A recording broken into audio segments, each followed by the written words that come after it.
Where we left dark off. mode and everything's bright.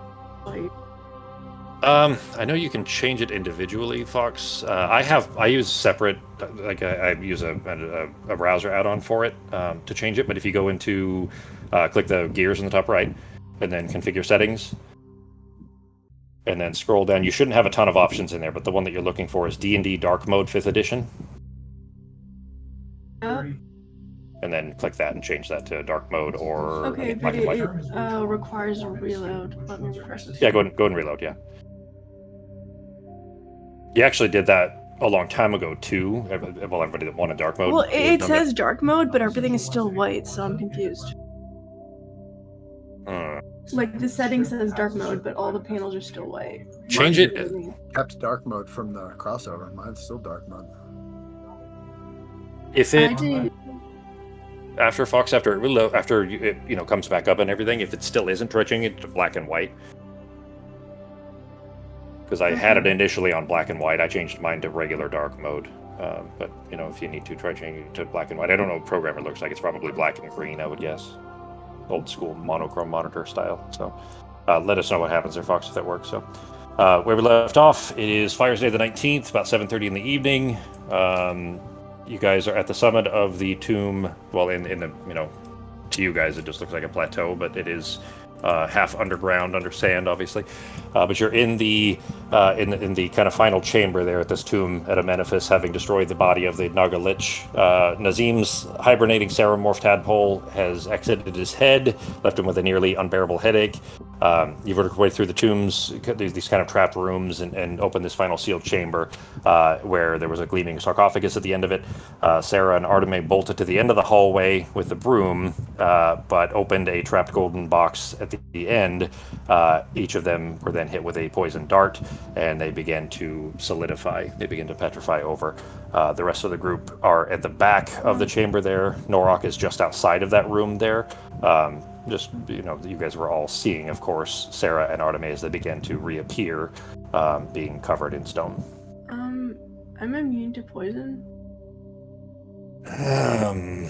That is an important point. We gotta Google that one. No, that's true, and it is a mundane poison, so that is absolutely fair. That's the kind of thing you probably would have wanted to mention last week. Great job remembering that, by the way. Well, I mentioned it last week when we had something else where I was supposed to be poisoned. I didn't. You did. Right now you said it was a mundane poison. The other time you said it was a dart and it turned us to stone. You didn't mention the poison part. Well, it was a poison dart. It. Yeah. Either way, I'm mentioning it now. Yeah. Jeremy, next time, just remember all the details about all our characters. That's not what I said at all. To be fair, I usually do anyways, and she did. Fox, you mentioned that from, I don't remember exactly what poison. It was the poison cloud thing from the week before that. Yeah. So anyways, that's absolutely fair. I did not remember. It would have been nice to have that pointed out then, but that's all right. But I didn't realize it was a poison dart, okay? This time you said poison dart. You're probably the only person in our team that might be able to help the other people who are all fucked up. So that's if anything, for anybody to not be poisoned, it is good that it is Arteme. So all right, let me go ahead and move this over to the map. Also, the dark mode is just not working. It's still bright. Okay. You don't use any other like browser extensions that are? That's my guess too. There's some browser extensions. Do you have a browser extension that's also a dark mode that is turned on and they're conflicting? Nope. No, I don't use extensions. Thanks, Zaka. I'm gonna try camera mode and reloading. Yeah, give that a shot. You tried black and white also, though, and that didn't work either? I tried black and white, and then I loaded it, and then I tried dark mode, and then tried reloading it, so I tried changing it. Okay. It's just not. I think I see the same thing you are on the secondary machine here.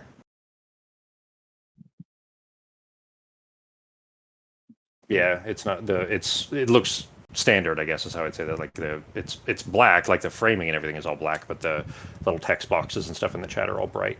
All the dialogues are bright. All right, I might have to fix that later for you, Fox, because it's working for me, but I have other things that it just isn't. Well, no, because Justin, do you have you're using an add-on that or an extension or something that would be keeping it dark? I don't even remember. Let me see. Because mine is still dark, and it must be because of those, is what I'm guessing. Ben and Becky, how about you guys? Mine's like Fox. It's Nope. bright. Okay. Yeah, Mine so is won't change dark, but Okay. I'm not using extension, but my whole computer is in dark mode. Yeah. So maybe set Windows 10 to dark mode under. It is everything. Okay, everything I have that I can't put in dark mode is already in dark mode because of my grants. So Yeah. All right. Give me a second here. The thing is, if I go to try to put any other add-on on it, I'm gonna have to restart the server, and then it will not only will that take time, but it'll also, potentially not work and have to be rebuilt a few times. So that isn't yeah, really I could deal feasible with it to for do. now, but it's like headache-inducing. So I'm just gonna try You have any and close your eyes a as bunch. legally as possible. There you go. Sunglasses. I've done that before, and it makes the screens look a bit weird. I need to find the proper tinting, and it doesn't work. Yeah. I'll make sure it's fixed before next week's Fox. I didn't test that on this other machine initially. Anyways, I didn't notice it until you pointed that out there. So yeah, no worries. You can't test everything. I try, but yeah. All right. So where we left off, Arteme, you are right behind Sarah. Well, actually, sorry, you had hopped off to open the box. Actually, so you were next to that. Open the box. Sarah and Arteme were both hit by poison darts, a little dart trap from the inside of the box itself. Arteme, you still are hit with it and ejected, but you don't feel the poison affecting you. Whereas Sarah is beginning to petrify over. I don't remember. Did you guys already try to turn invisible and go past them, and you still got lit up? They still lit up. We just stayed ahead of them. I just couldn't quite remember. Appreciate that. Yeah. They were invisible until getting hit by the dart. Well, actually, Arteme would still have been hit, but wouldn't have appeared. So Arteme is still invisible to the rest of the group. Sarah is beginning to statuefy. As they were running through the hallway, were the flames able to kind of adjust the direction, like up and down and stuff? No, they were right in the middle. Correct. Yeah, there's a flat perpendicular to the room. Yeah. Would Pogo watching this think like, "Oh shit, okay, they're not like if I was right up on the roof, they wouldn't be able to hit me"? It is a pretty wide beam, but the ceiling isn't super tall. It's probably 10 feet up. So I mean, you might get a little singed, but you're not going to be hit by the direct blast. Yeah. I'm gonna. Actually, no. I'll wait for right now. Okay, I got something. Before. So you guys see that happening. We'll give Sarah and Arteme. They'll each have one turn's worth of their actions, and then we'll see what happens here. So, Sarah, I guess. What we'll do here, we'll go initiative. We'll just make it as if it's not combat. We'll put everybody in initiative. Make it fair for everybody here. All right, go ahead and click your initiatives. Oh shit.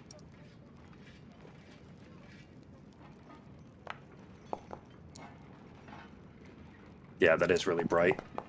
that's gonna bother me from a secondary monitor. I still win, even though Arteme got a natural 20. Jeez. Quick, bitch. Lots of text.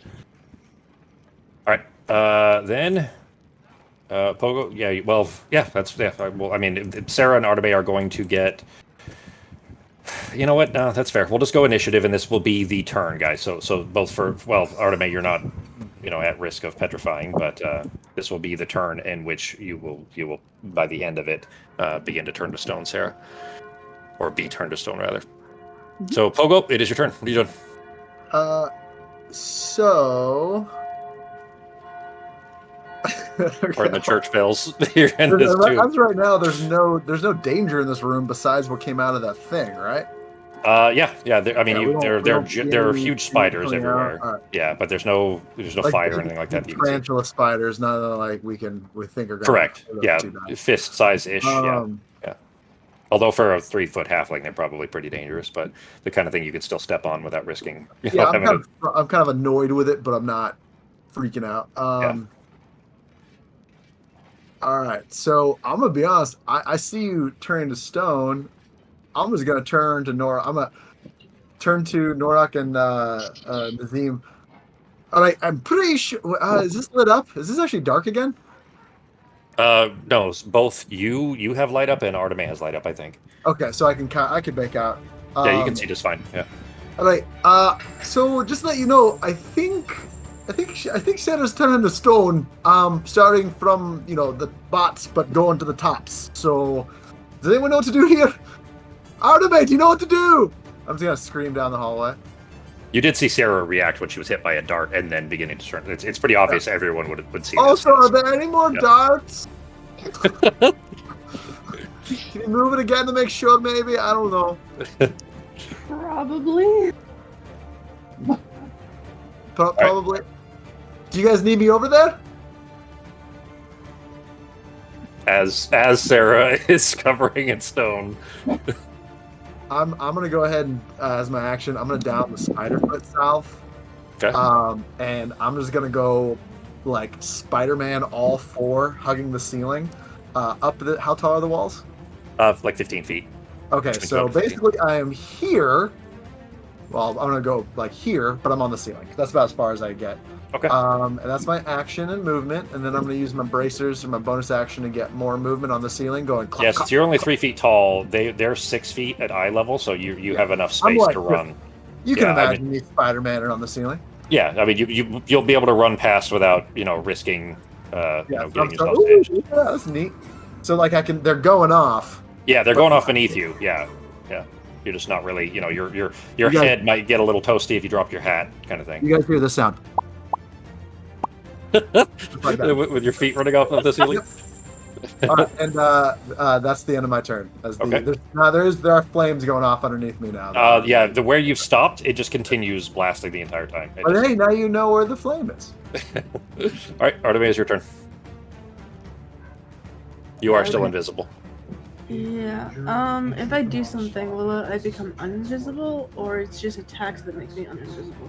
Well, I guess it kind of depends. I mean, so the rules of it are a little not realistic. They're more gamified, I guess, as far as how invisibility works in D&D. It is specifically attacks and spells. But what is constituting an attack when that if you were to throw a rock, that's not an attack, but if you throw it at something, that is an attack. Things like that don't make sense. So anyways, it kind of depends what you're doing. What are you trying to do? I was gonna put protect from poison on Sarah. That is a spell, so yeah, it would break your invisibility. Okay. So my invisibility will get broken. Okay. Would you click the spell, please? I don't know that protection from poison removes it, does it? If it is poison, neutralize poison. All right.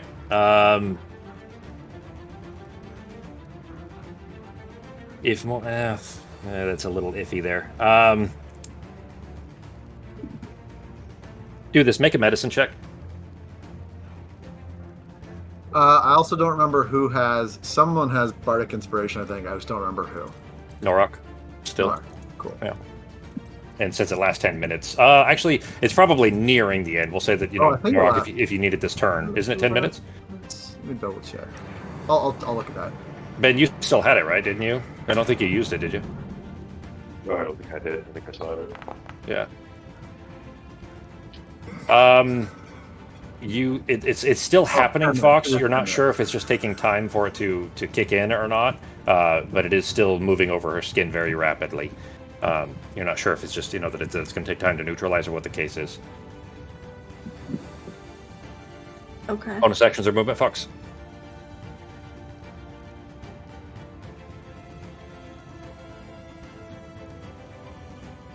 I'm gonna use heal wound as a bonus action. Okay. Which one? Healing word is a spell. Healing Healing word. Yes. Okay. At Sarah, or yes. Were you casting at Sarah? Okay. It's her. Okay. Yeah. Go ahead and roll the heal.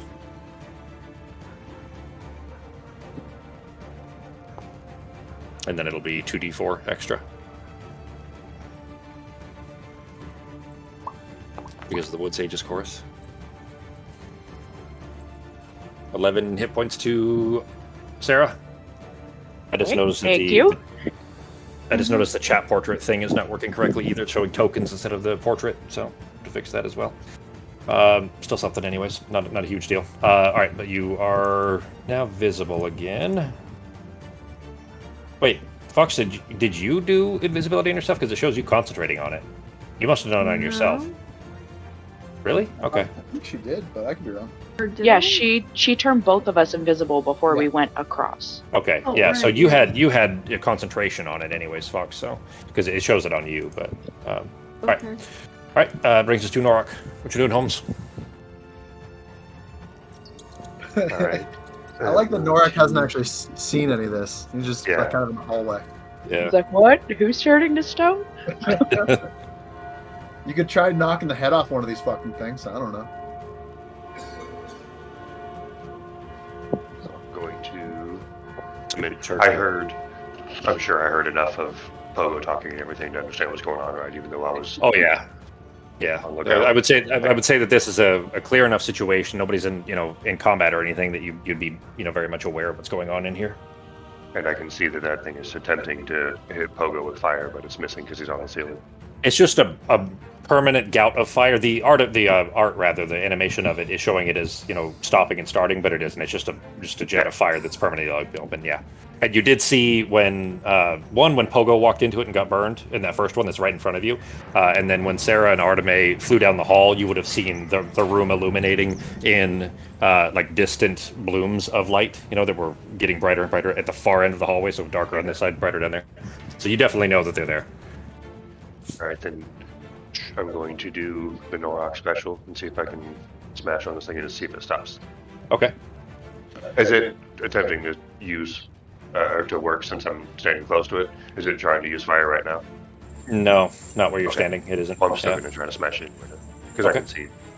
So let's go ahead and roll the attack. Yeah, it's not really a risk of missing. It's more of if you hit it at an important point enough to potentially damage that part of it. Hey, there you go. Go ahead and roll damage.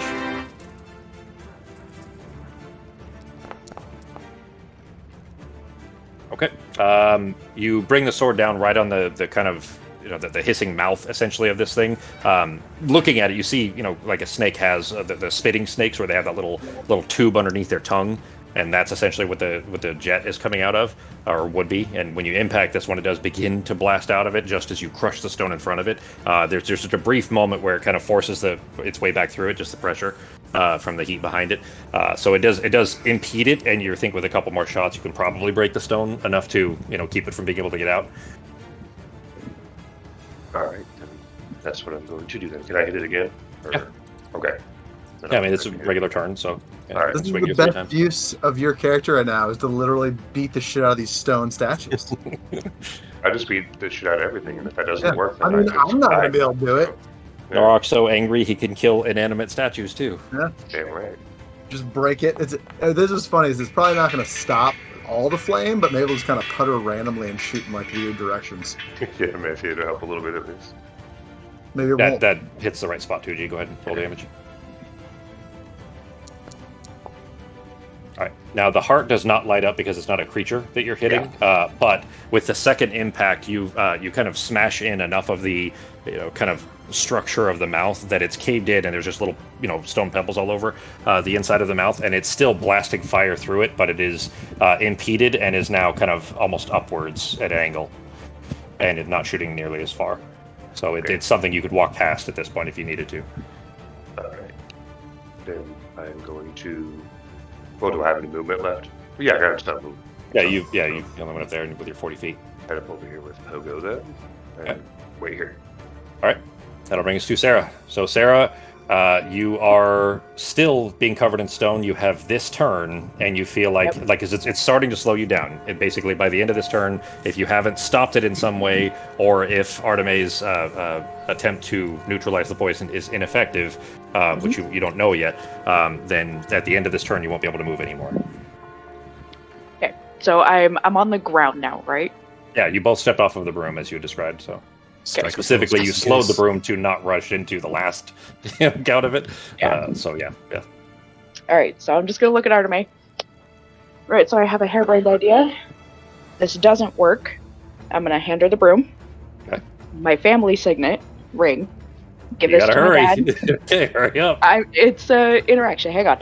And I'm going to give her the scroll and say, give this to Corn Xantalus. I'm going to polymorph into a basilisk. And throw up at my feet. See what happens. Throw. Okay. Throw up as in try to vomit. The stomach acid. Okay. Yeah. Oh, I see what you're saying. Okay, I gotcha. All right. Let me do this. There we go. That's a bit big. Let me put you back in place. We'll turn off your. I'm on. There we go. All right. Okay. That's a lot bigger than I was initially thinking.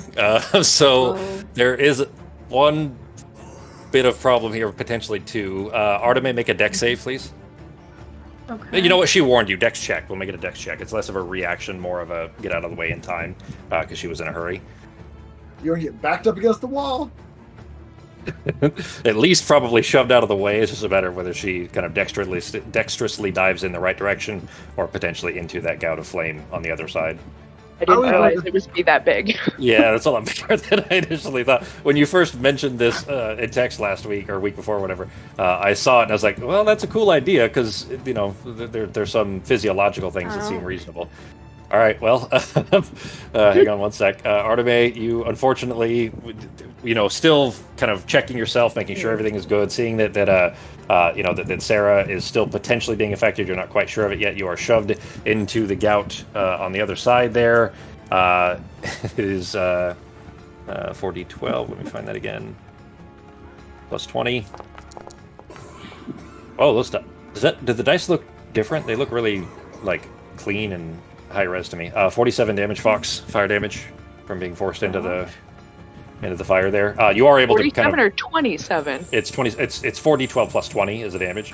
Ooh. So yeah, that's why Pogo got hit with it so bad last time.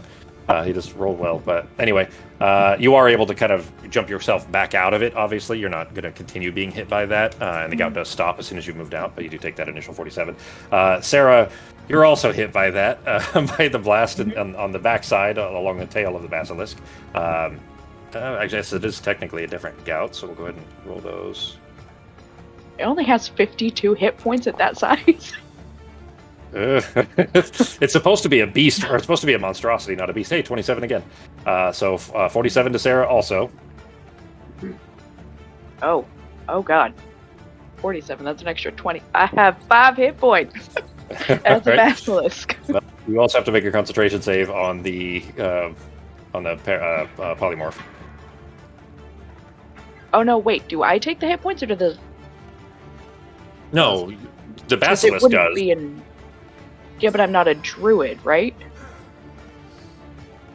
You the hit points still work the same way. Yeah, you would still take the hit points not to Sarah but to the basilisk form. Polymorph still works the same way in that respect as wild shape, but you still have to make a concentration save. Yes, exactly. So it's your stats you have to roll your con save with, not the basilisks.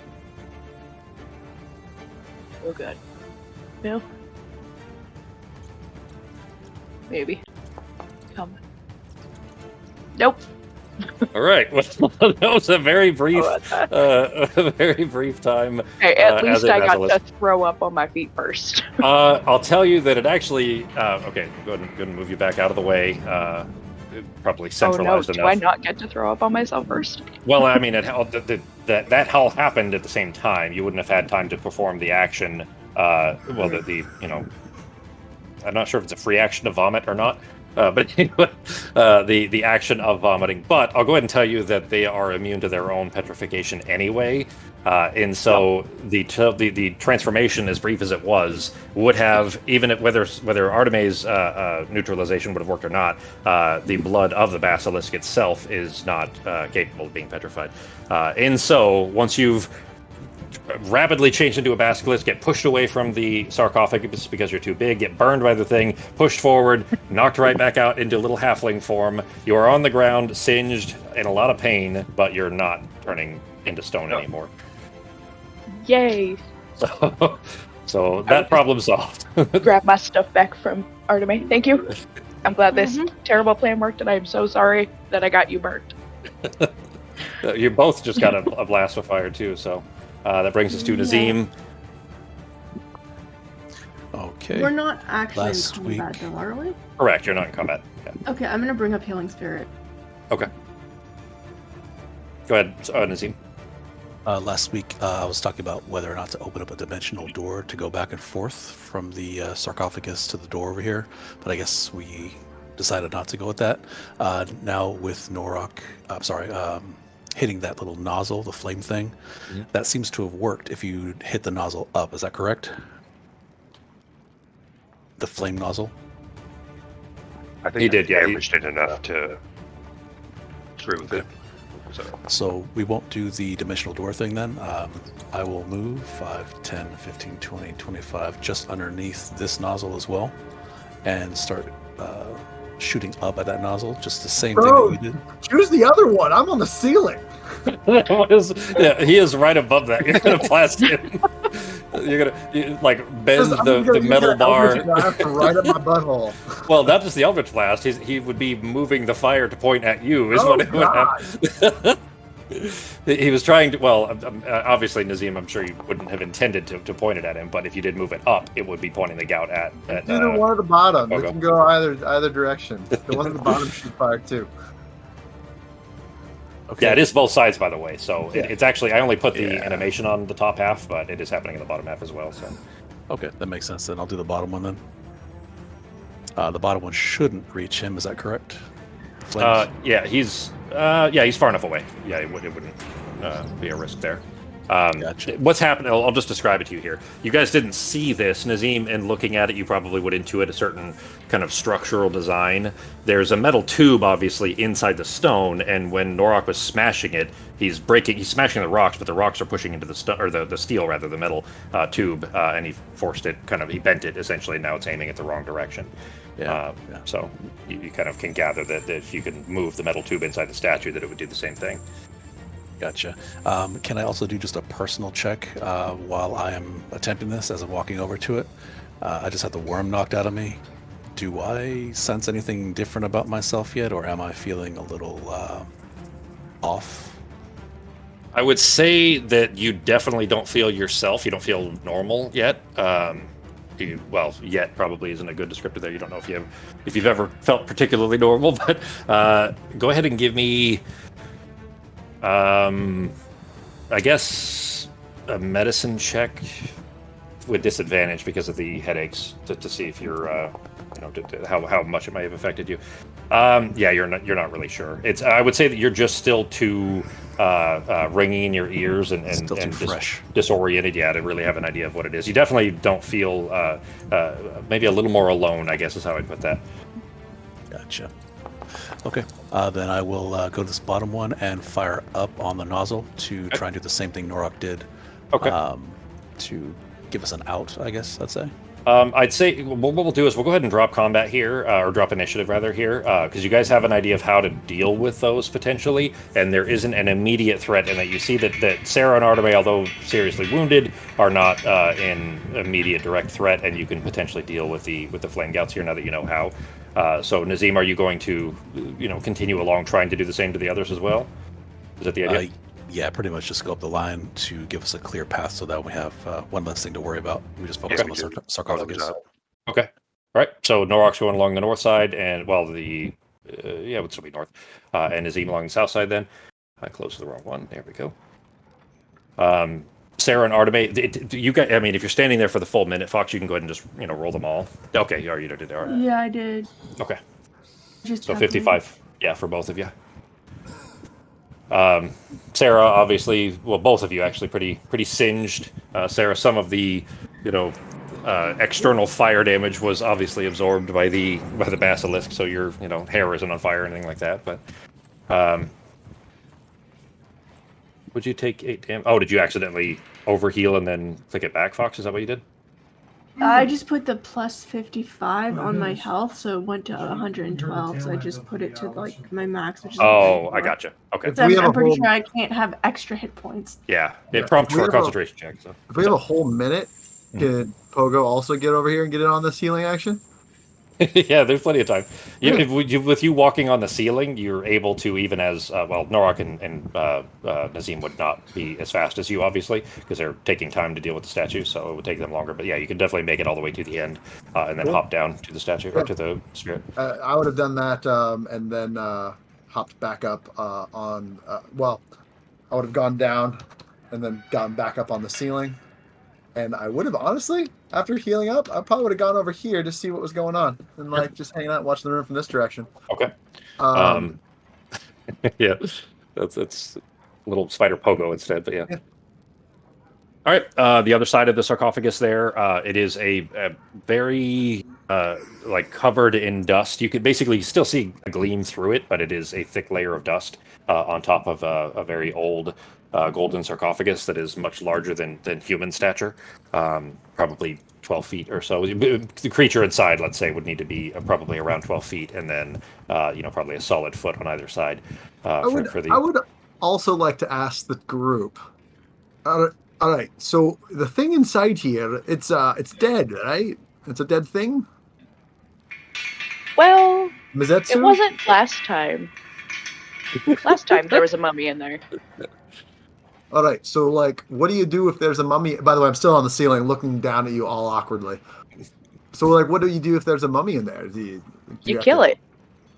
Is it cracked open, or is it just bare? Like the darts hit them the second they just barely moved. There was a separate small golden box at the foot of the sarcophagus where Sarah and Arteme were, and that's what they opened. They didn't open the sarcophagus. Okay. So that may still be trapped. All right. I would try to warn you guys carefully that it is almost certainly trapped. Definitely trapped. No, I mean, there's been trapped in every room of this entire place. There you go. You just got shot with that gun. I just didn't want to ruin your guys' day if you guys trigger another trap that you somehow weren't expecting. When this whole place was full of traps. So what's our game plan? Should we just get ready and prepare something to attack this thing if it does come out? How many have all the statues been turned off, or are it just the ones on the bottom? With Nazim and Norak both kind of going through all of them, it's going to take probably a good 10 to 15 minutes to finish them all, so they're probably still on the first set. Okay. All right, can I do an Arcana check on the casket and see, or the tomb, and see if there's like a magical trap on it? Sure. Ben and Sakurai just moved you guys back to, around where near the statues are. If you guys, were trying to run past or something else, that's fine too. But if you're dealing with the statues, then you'd be around there. Sorry, second set, not this set right here is the one I meant. Why does the broom still look broken? Because I haven't changed the art for it. I have to. Okay. I edited that, so that art for that, I literally just took the regular broom art and broke it. Like I split it in paint.net, and I haven't put it back to the fixed art result. I see. Yeah. You don't see anything. Well, you know what? Actually, there would be very thin old remnants, but nothing active. I guess is how I'd say that, like kind of loose threads around it. I feel like if he opened it, an arcane trap would not go off. You'd feel pretty confident, yeah, that there is not an arcane trap that is currently active at the very least. So if you guys want, doesn't mean there's not a regular trap. I'm just saying. A little golden box at the foot of the casket is still like open. You guys didn't, look in it beyond opening it and then getting hit by darts, and then we close the session. So it's still open a good inch or so. I'll look into it though. Do we have like a bomb? What if we just opened a bit and then threw a bomb in there and then closed it? Well, wait, no, we need to get something out of there. I was going to say, you're kind of here for a reason. So we're here for a hood or something. What was it? Misetsu's hood. Misetsu's hood. So who's in this? Isn't Misetsu, right? This is some other thing that has Misetsu's hood. Yep. Like a Amenaphis? Amenaphis is the place is Amenaphis. The creature, the what may or may not be in there is something else. Oh, that's okay. All right. Yeah, Amenect is the priest, let's say, but you also do gather this is the body here, that what's left of the creature is still, the lich is still slowly reforming in the statue in the other room. Are these statues on the sides, the ones that are spitting fire, are they physically carved into the wall, or are they separate from the wall? It's for my animate object spell. So I use those to create. Yeah, they're not carved out of the wall, but they're definitely, based on what you've seen from Norok smashing, at the one at the far back, they're connected, at the very least by a metal tube, but just certainly by age as well. Okay. You could still animate, but they would probably only have move arms and legs, wiggle a little bit, do the hokey pokey, but not be able to get out of the wall. Attack, but they just stay stuck to the wall. Yeah, maybe. Exactly.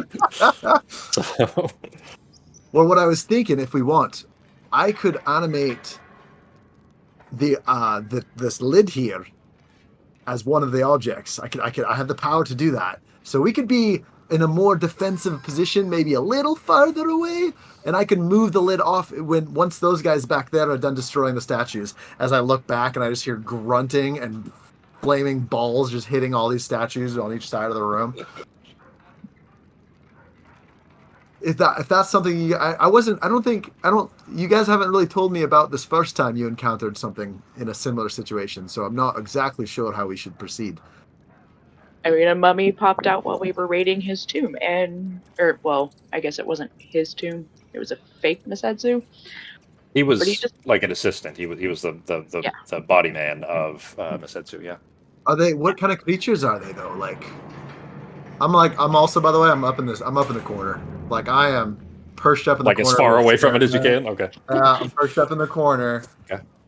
But what are they? And can it hear us now? Do you think it's sleeping until the things moved, or is it just in there like, oh, I can hear them talking? I don't actually know. Just waiting to pounce for millions of years. I mean, they're undead. Fireworks good. Just in case I'm getting vicious mockery. Okay. Is going to be primed in case I see something out of this. Your mother was a roll of toilet paper. Yeah. Arteme, give me 1 sec there, Pogo. We'll jump back to that. Arteme, you lift the lid on at the base there because it wouldn't take you too long to do that while Pogo and Sarah are having this conversation, and Nazim and Norak are beating statues up. You lift the lid off of it, and it's like just a thick layer of dust, and you can see a lump in the middle of the dust. It's clear that the lid obviously wasn't airtight. There was still stuff, bugs and dust and stuff like that still able to get in. But beneath this layer of cobwebs and dust, you can see a folded lump in the middle. It's a square shaped, but you can't tell what it is without removing the layers over top of it. But you have pulled the lid up the whole way. You do see the mechanism that was inside the lid that triggered those darts that fired at both you and Sarah.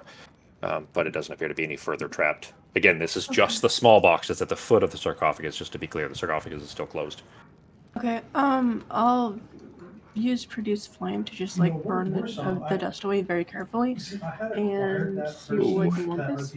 Okay. All right. Give me. Layer. There's certain risk involved there for sure. Go ahead and give me a. Sorry. Okay. I'm just gonna use produce flame to have a more light on it, and then just gently move the thing. Okay. With a stick. Okay. Very gently. All right, then in that case, the produce flame is able to kind of burn away cobwebs that are near enough to it, and so on, kind of giving you a little bit better view. But you just kind of slowly begin to lift it up with a stick. It is immediately choking both you and Sarah near enough. Sarah, you're taking off the broom there, actually. There you go. Oh, I already had you off the broom. Oh, okay, so that's not working either. All right, so the little token changer thingy isn't working, so I'll have to. Yeah, it isn't working for anybody. All right, I'll have to fix that too. Anyway, so you're not actually on the broom. That's just I can't change it right now. Does anyone have any oil or gasoline, flammable liquids? I have grease. As you say that, Pogo, there is a burst of light as the produce flame does immediately kind of incinerate the surrounding cobwebs from this. But it immediately, dissipates down as Artemis, beginning to lift that up with a twig. It does lift up, and there's a choking cloud of dust. Not poisons type or anything of that. Not magical in nature, just dust.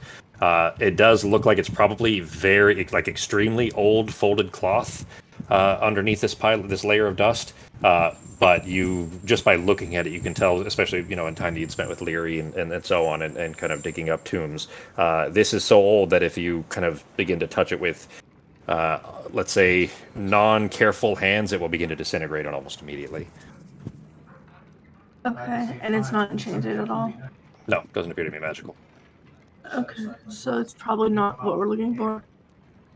You don't know. I mean, Maibi didn't tell you if it was magical or not. It looks like it's a folded up chunk of cloth. I heard rumors that they would always be buried with their favorite roll of toilet paper. Might be what it is. I don't think that's toilet paper. Nada. It probably would have disintegrated by now. No, that back in the day they didn't use. They kept using the same ones over and over, Oh God! and they clean it.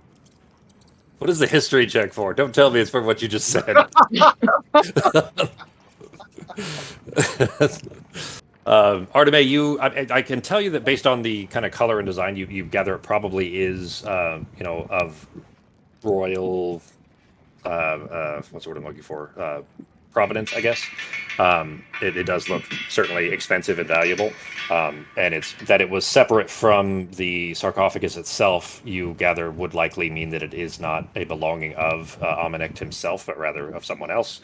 Otherwise, it probably would be in his own sarcophagus. But that's as much as you can gather without kind of cleaning it off a bit more. Okay, but actually touching it would disintegrate it. So. Yep.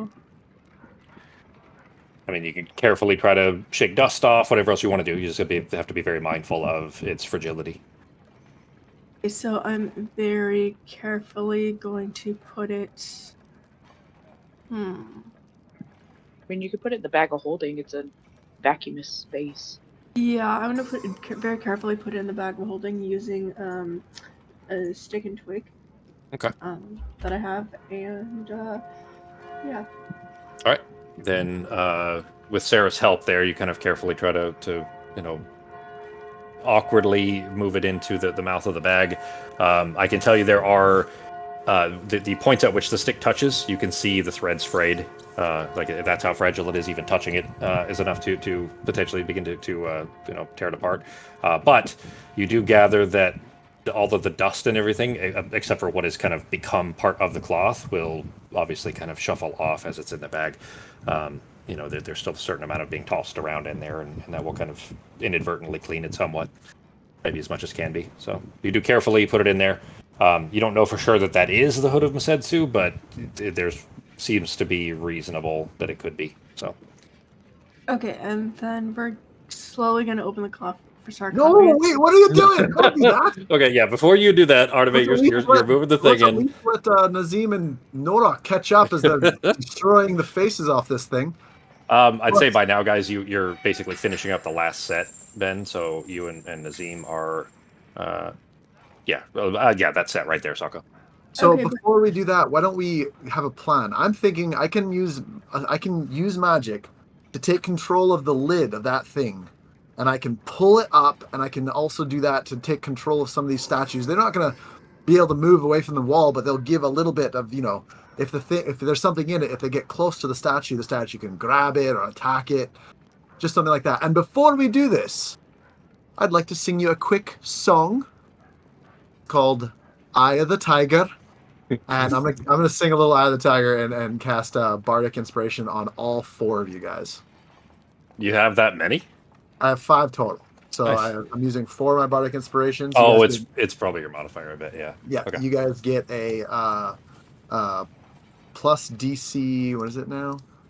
So I think it's D10. I think to any roll that you need it on an attack or a save. You might be 12. No, Didn't we just have this conversation? Yeah, D12. Yeah. So you get an extra D12 for anything for the next 10 minutes. Now, what do you guys want to do? Because that's what my plan is. Does that work for everybody? I'm going to keep Produce Flame up, and if it is a mummy in there, I'm immediately going to shoot it. Sure. You do whatever you want to do. I'm just saying, this is what I'm gonna let me know when you want me to do this, and you guys can get your positions, and I'll move the top of it off, and then you can do whatever you're gonna do. Just let me know. This way you don't have to stand right next to it. As soon as he jumps out, I could just magic circle it and just confine it. Yeah, Sarah's moving down here. She don't want to be anywhere near that.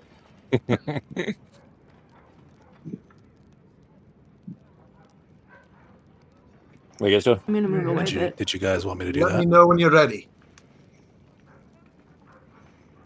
I'll go. Nazim has an idea as well. Go ahead, Zoggle. What's your idea? Yeah, I was just saying, you just pop the top off, and when the mummy jumps out, I just use magic circle and confine it.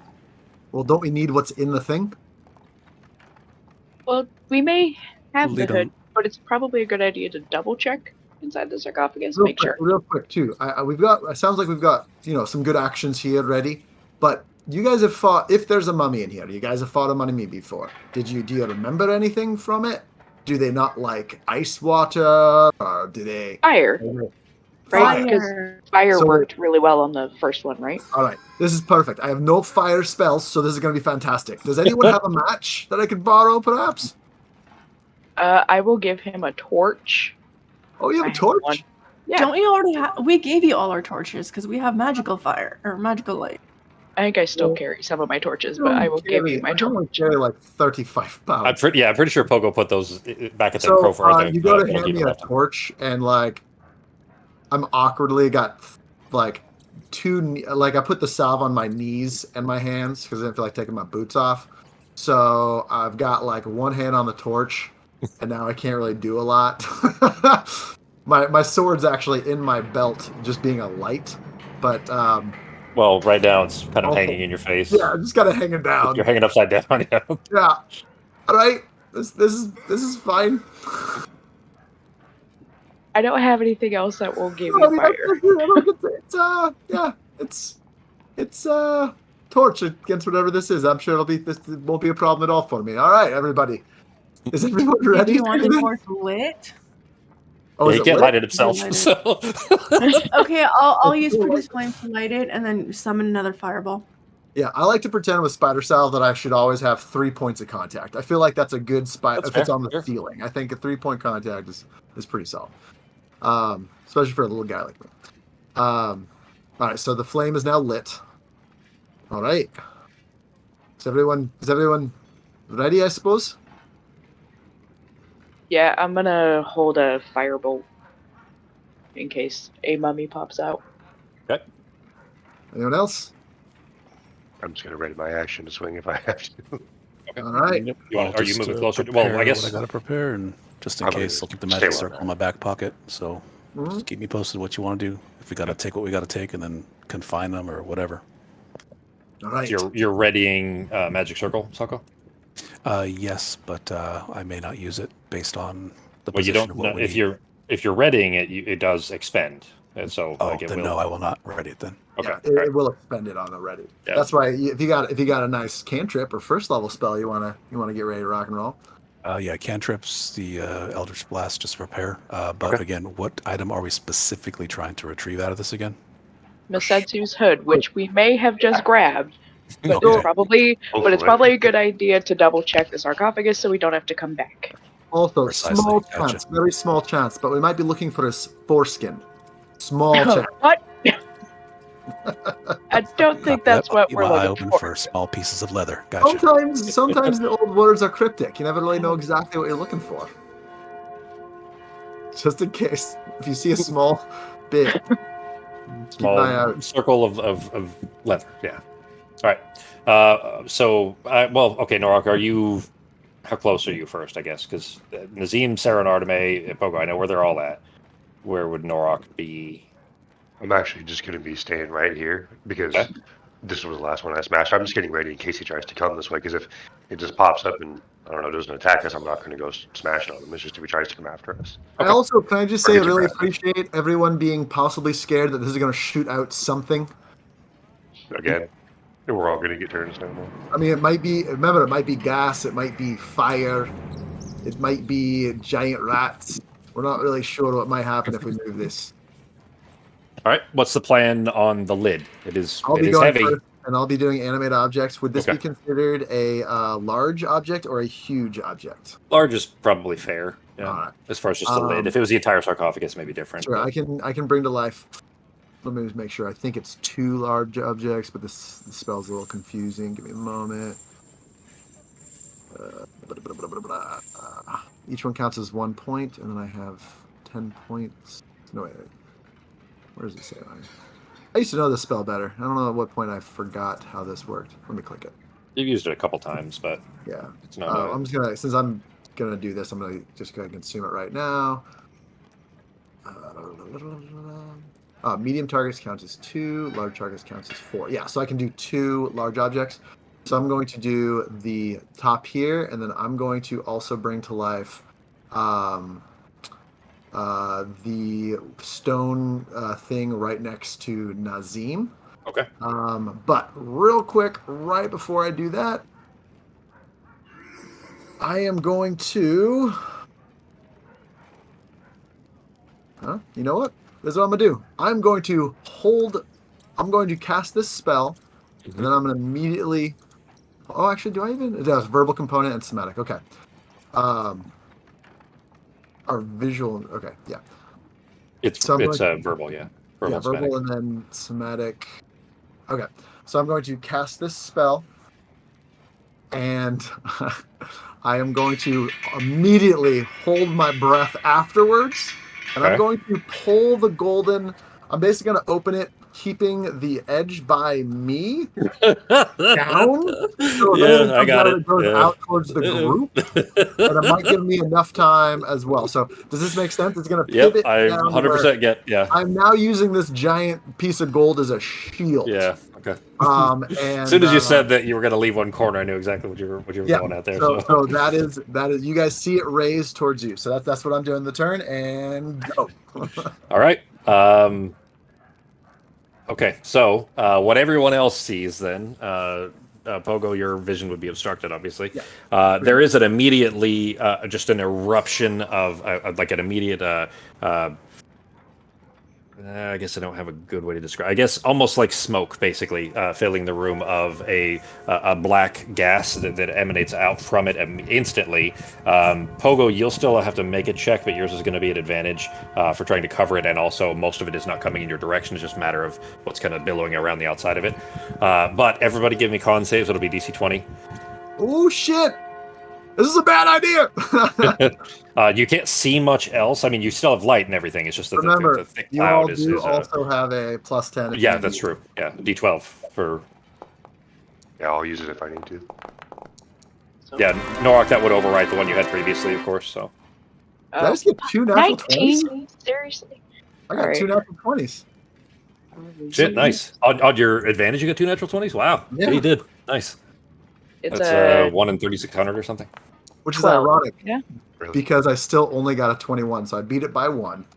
Yep. It's a D12 if you need to add it for your inspiration. I missed it by 1. Damn. Oh. Artemis? What is it?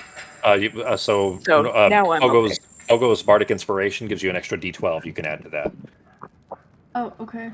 So you just need to roll a 10 or higher. Sorry, 8 or higher, rather. Not quite enough. So Artemis failed. Sarah, you beat it by 1, you said? My initial roll was less than 1, but I rolled a 9 on my thing, so. Okay. I'm good. All right. And where it was 20, Nazim? right? Nazim beat it right from the start. Yep. Great way to use that D12 when you're like close and you're like that statistic-wise. Great option there. Artemis almost had it too. So Nazim passes, Sarah passes, Pogo passes, Norak fails, Artemis fails. All right. That is. Oh God! 51 damage to everybody that failed, and half damage to those that succeeded. Jesus. So 25 to those that succeeded. Oh shit! Pogo's gonna lose concentration to drop the lid. Oh God damn it! Oh shit! Let's see. Actually, the Spiderfoot would still work even if you go unconscious. So it would be, by the way, it's kind of more vertical now, so you can figure out how it's gonna. Yeah, I mean, it may not fall back perfectly into. 3 20s in a row. All right, hell yeah! Jeez, you fucking install some cheating mod, Pogo? I was about to say, did you? Yeah, really. Did you mess up somewhere? Yeah, well, I mean, we might have to. If it happens again, we definitely got to investigate. That's been turned on with this update. Some bug with the new version here. Sarah, you're not concentrating anymore, so that doesn't need to apply. There we go. That comes off. All right, everybody apply their damage. Yep. Half damage on success and 51 on Fail so. All right. The black smoke kind of beginning to kind of push down the hallway there. There is still the jets of flame are still kind of illuminating the room here, obviously, but they're also burning away bits of smoke. It is extremely acrid. It is stinging the eyes and uncomfortable to be in the room. But beyond that, the sarcophagus itself, the lid, as soon as it was lifted off, the rest of you, especially now that the smoke is beginning to clear, you can see saw blades suck out of all the entire surrounding edges of it, with 4, one on each edge. The northmost, or the eastmost rather, where Pogo is kind of blocked and obstructed and not able to force through the lid there because it wasn't pulled off. But had anyone tried to lift it off with their fingers, they would have lost fingers probably. But otherwise, it is still. There's nothing popped out of the sarcophagus itself. Pogo kind of. When the stinging begins to stop and you can kind of clear your vision enough to be able to look down, you can see a skeletal shape inside of it that is not active. It's not moving. No, Pogo would not be doing that. He's keeping the big gold thing in front of him and quiet. He's not looking around it. Oh, sorry, that was your con save and you succeeded. That's right. Okay, yeah. Okay, all right. So he's then not in that looking case, in the thing. Okay, all right. Then actually, Norak, you're probably tall enough to be able to see the head shape, this kind of hooded snake head shape inside of it.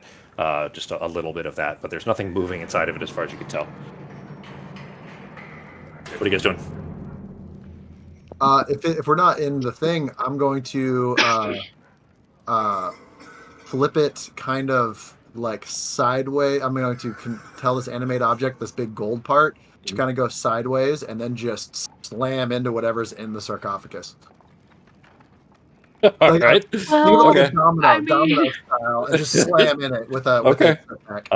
There is an audible, echoing crackle of crunching bone as this giant gold lid just destroys the inanimate skeletal shape that was inside of the sarcophagus there. At least bisecting it, it's at least smashed in half. How are you? Is it crunching? Yeah, I mean, is it repeatedly smashing? Well, it only gets to do one. Oh, okay. Well, I guess the thing is, this is kind of the sticky area of whether it's an attack or just... It actually only does 8 damage, because that was pretty bad roll. For 1,000-year-old bones, that's enough to crunch it in half for, a 800-pound lid. There's still, the crunch of it smashing in through, whatever spinal section this thing has managed to hit. At kind of this awkward angle of it turning sideways and smashing into the sarcophagus. Now I will peek into it. Okay. From the ceiling, because I can be able to see now from this angle. So I pretty much see the same as Norak. More, I mean, you can see the whole thing. Norak is far enough back that he was only able to see the head. But yeah, what's there? The razor blades or the saw blades are gone, right? They've the kind of technology here is not something that is easily reset. They don't pull back in or anything. They're just stuck out, and if you had your hands there when the lid came off, it would have been a problem, but otherwise they're just sitting there.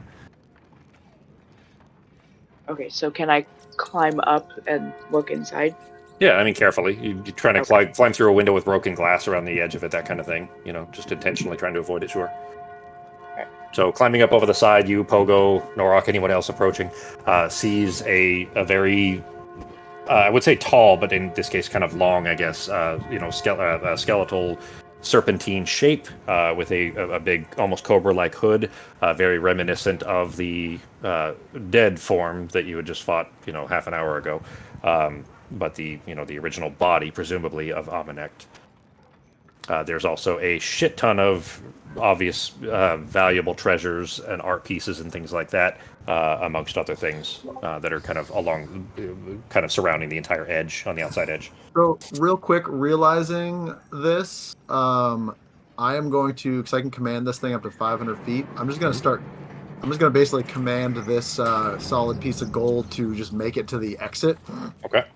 Because I'm going all the way out, not the exit of this room, but all the way out. Yeah, I did the math. It's got 240 feet. Would that be enough to get it all the way out of this thing? Or no?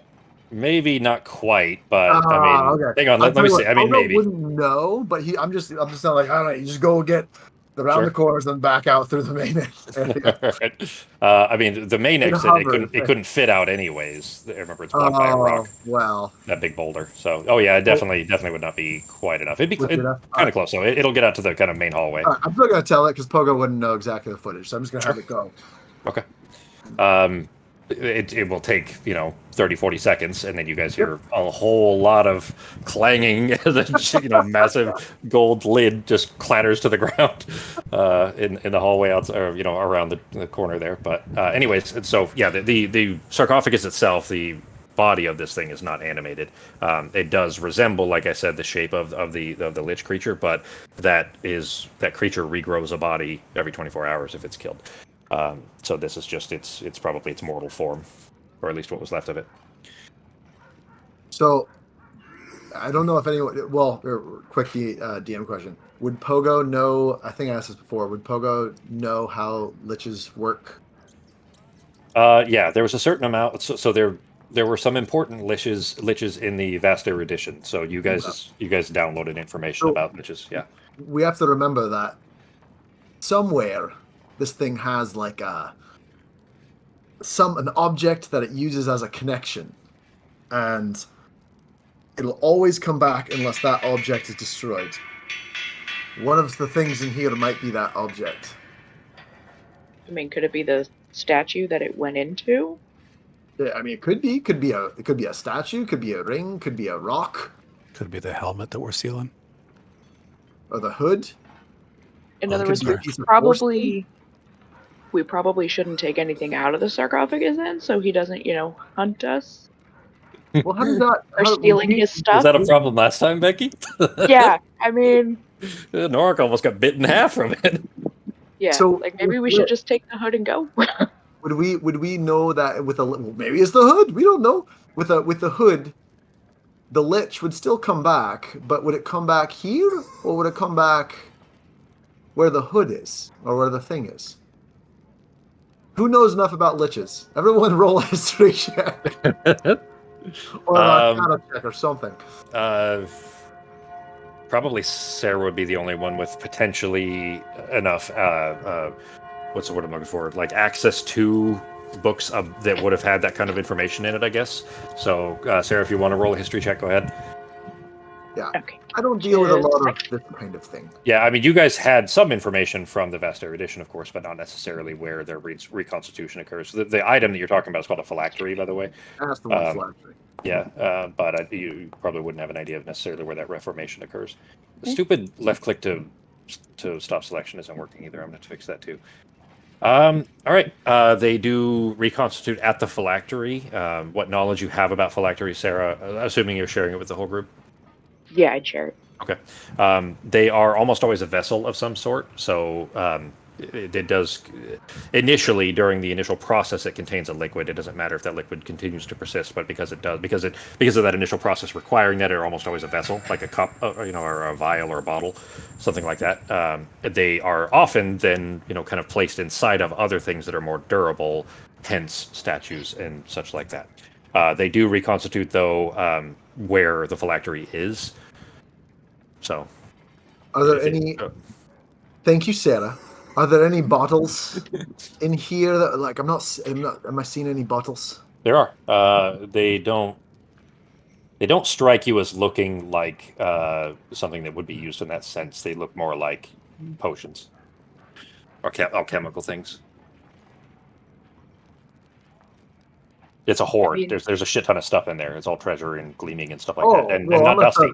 Oh wait, no, I don't. I'm going to use mage hand to pick stuff up and start putting things in my pockets. But I'm not touching any of the bottles. I'm just grabbing other things. They literally just told you not to do that. He's gonna hunt us down. We'll deal with that problem later. Well, here's the thing. It shows up where the olfactory of the olfactory, the smelly thing.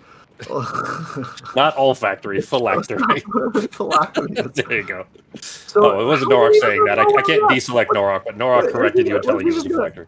It was Norak almost died because Masetsu just popped up in front of us and was like, "Give me my shit back." So I'm pretty sure they're like connected to their stuff. I mean, if you want to take it, and if something pops up, you're on your own. Do not take it. Sometimes You just stand back and let them kill Pogo. I just have to take care of it. You just gotta do it yourself, Pogo. Sometimes you just gotta, when things pop up, sometimes you're by yourself, you just handle it. That was an innuendo. I got it. I got where you're going with that. All right, I'm gonna put it down. Mage hand will just kind of drop it all back. Okay, but you did touch it and pick it up then. With the mage hands, yeah. All right. Okay. Oh God. Nothing happens that you guys see at the moment, but that may be important later. Sure. There is a lot in there. I'll go ahead and give you a basic description now of kind of now that it is still, the cloud is dissipated or burned away. You don't see any instant threats, I guess is what I'm putting out here, or what I'm putting out there here. There's a silver-plated, effectively would be a sword, but not any type that any of you have ever seen before. Does anybody know what a kopesh is? It doesn't matter. It has a big curve. I think. Nice. You guys know what? Game of Thrones, a little bit like that, yeah. Game of Thrones, the kind of sword that the Dothraki were using. That's a kopesh, kind of an Egyptian style sword. Anyway, long short of the big kind of curved blade in the middle of it, kind of juts up and then almost a crescent moon shape. Anyway, very large one, like too large for any of you to potentially use. Norak would obviously be able to, but too big to be functional otherwise. Looks decorative anyways, doesn't necessarily look like a good weapon. There's a golden, like a big golden serpent statue, but made of gold, I guess. There's a better word for that I can't think of at the moment, with red garnets in the eyes. I bet that's silver. what it is. I bet there's a thing inside that gold statue, guys. Could That's be. the thing. Probably. Yeah, I mean, it does. It is that is the kind of thing typically where a phylactery would be. But you did see the remnants of that lich when you had killed it go into the statue and then stop. It didn't continue into this room. I will point that out because you all would have seen that, so that's something you do with that what you will. There are multiple chalices that are set with different stuff, important and valuable gemstones. Ceremonial electrum dagger with a black pearl in the pommel of it. A few different potions that you don't recognize, but they all have this kind of same gross, long past its prime kind of color to it. You don't know if they would even be functional anymore. There is a scroll case. Sarah, looks very similar to the one that you had previously that led to a lot of problems for you. It looks very similar to that. In fact, it's set in the same place inside the sarcophagus as the last one was, and so on. But there is a scroll case. Absolutely do not touch that. Why would I touch a scroll case? I'm not a nerd. And then there are stacks. Basically, so the interior, side, the inside wall, I guess, of the sarcophagus there's a whole separate layer of golden bars the whole way around, stacked from floor to the top of the wall. You guys can kind of see Pogo just so not happy as he takes all this in. Stuff. Also, if we're taking the hood, why not just take all of it at that point? Are they going to be like, well, they did only take the one thing. We're not going to haunt them for that thing. No, it's because the hood was on the outside of the sarcophagus, so it wasn't his to begin with. Everything else is on the inside, so it's his possession. Does anyone have a way of checking to see if that thing's actually... how about this? Is there any hood? I can identify, but it'll take me 10 minutes. This is my thought. I guess I'll start that. This is a snake person, right? All right, no, Masetsu's not a snake person. This is a snake person. Correct.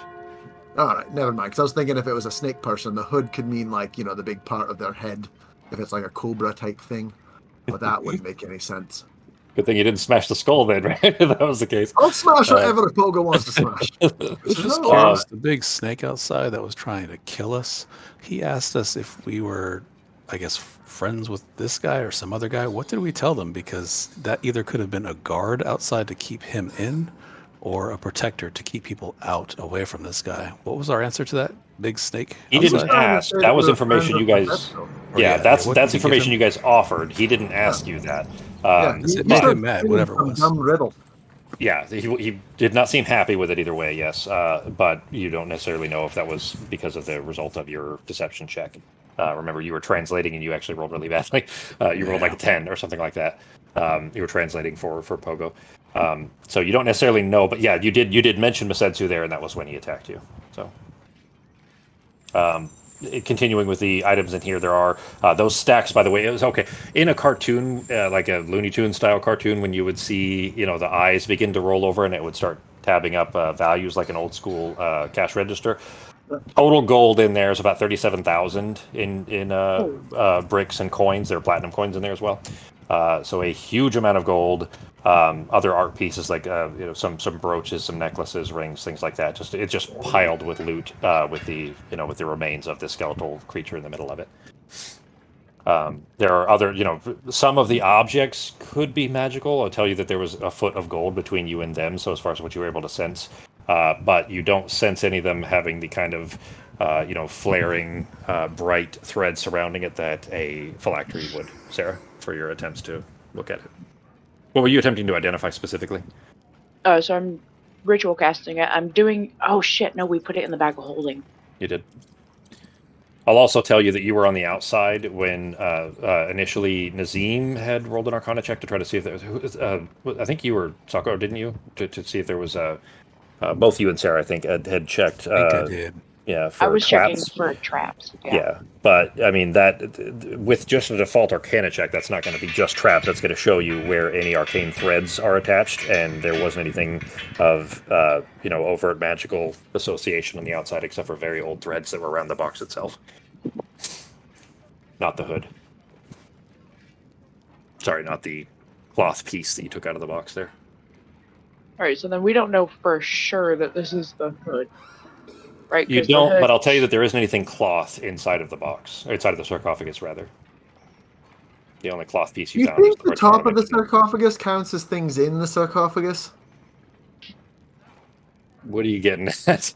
I'm trying to steal the top of the sarcophagus. That was I was seeing if I could get it. That's what I figured you were aiming for. Yeah, that thing is solid gold, and you're trying to get it out the door. Yeah. Does that count? Because I may have fucked up by getting it halfway up and out of here already. Do we know for sure that the cloth is, or that the hood is cloth? Do we know what material it's actually made out of? No. Where Arteme had been picking it up with sticks, it was beginning to fray, and you could see little, frayed threads where the sticks had touched it, and it was disintegrating. So it did give the impression of cloth. Yeah, although it is caked in so much dirt, Ben. That is a good question, because it would be hard to differentiate. Okay. It's certainly the most cloth-like thing you've seen in here, as I'll put that. Pogo is curious, because this is a weird situation. Pogo's going to start looking around this room now that it's calm, with his light spell still up. Is there any other, trap, not secret walls or secret compartments around this area? Like, he's just going to start looking around the walls. Sure. Give me an investigation check. Well, my streak's broken, guys. There you go. No more natural 20s. Yeah. I had to turn off the give Pogo natural 20s mod. I put stickers on my PC, so it made it run better. That's what it was. Yeah, you ran out. Yeah. Did anybody try to hit the statue that the Lich went into? I think I cast Shatter on it and nothing happened. It had a natural resistance. Mm-hmm. Okay, but that was magic. Should Norak try to hit it? I don't Maybe think... if we destroy that, we can just take all his shit. Well, we'd have to destroy it. But if I remember correctly, wasn't it 15 feet tall and 8 feet wide? It's not exactly a hammer. It is big. Yeah, it's not that big. The creature was. The statue isn't quite that big, but yeah, it is quite large. It would take some doing, certainly, to break it, but we only have 24 hours, too. If that.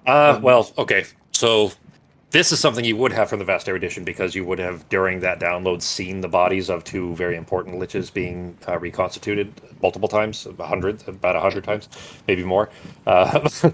So you do know that the body is grown over the 24 hours. It doesn't just instantly appear when you hit the 24-hour mark, meaning that you don't necessarily have the full 24 until there's a threat, because it doesn't need much of a body. It only needs parts, basically, before it can be an arcane threat. But it has only been maybe 30 minutes, but still. Yeah. Norak, do you think you'd be able to knock that thing into a million? Because what we're looking for is a bottle that's inside the statue. So we'd have to get it down to hand size, fist size things in order to actually make sure we destroy a bottle to find it. I just don't know if we have what we would need. I mean, I could hit him with haste so he could do 2 actions. so we could hit it a lot. Maybe Nazim could help with this Eldritch Blast too. I mean, we can try on the way out. You can hit it a couple times and see how long it takes. It's not going to hurt anything. This is all you guys ever use Norok for. Norok, go destroy the statue until it's down to centimeter-sized chunks.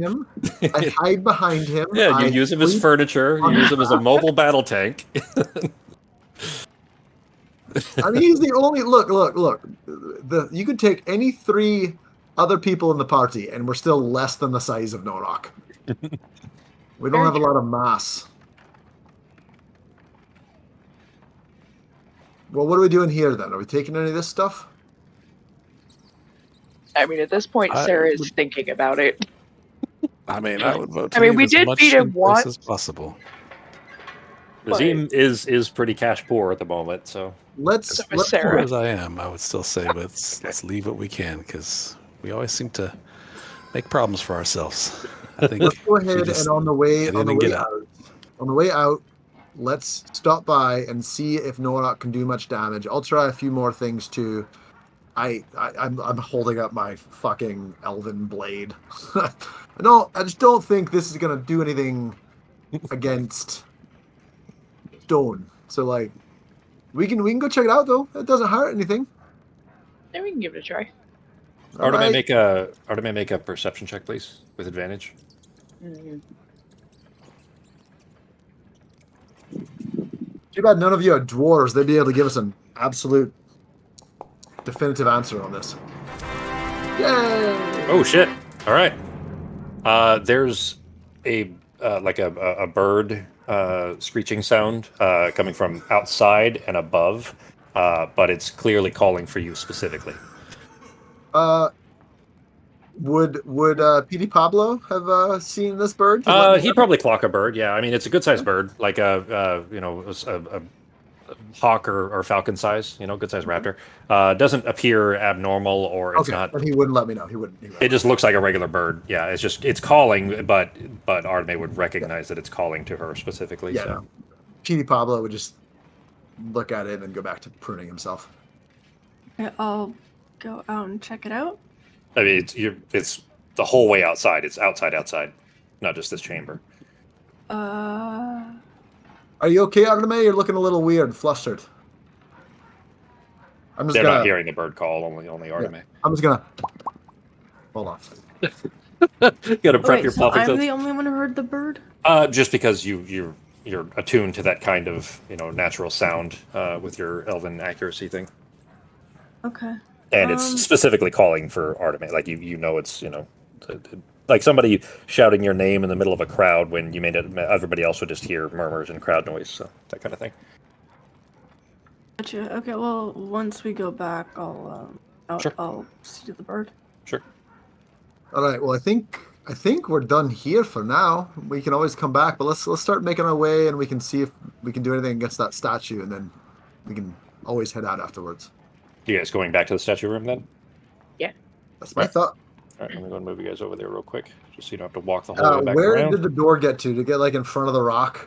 So right there where I just dropped you, it's here in this chamber. It's about the middle of this chamber right here. That's about as far as... All right, so I guess I shouldn't try to take this, because what I was thinking is I could either get it outside, and then we could get it on the ship, or we could do a portal around it, and then take it with us to wherever we're going.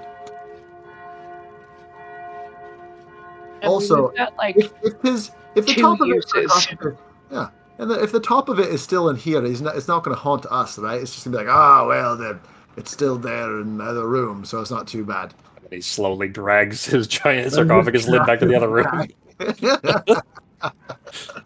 Assholes took my sarcophagus lid in here. Get around. All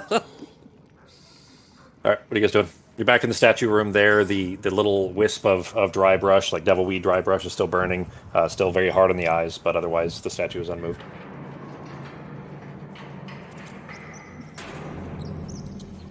Do you want me to hit you, or do you want to hit it first? Are you still walking the ceiling, Pogo? I'll try whacking it first. See if it's going to be worth it. Okay. I'm going to say that this is not really a question of needing. You don't need to make a bunch of attack rolls. Make a strength check with advantage, G, and that's just going to dictate how long it takes. Because this is like it is just statue. You smashing away at it with a Warmatic, even if you don't have it attuned, is going to break the stone apart. It's a matter really of time rather than whether you could fail or not. You didn't roll great, so you can roll that again.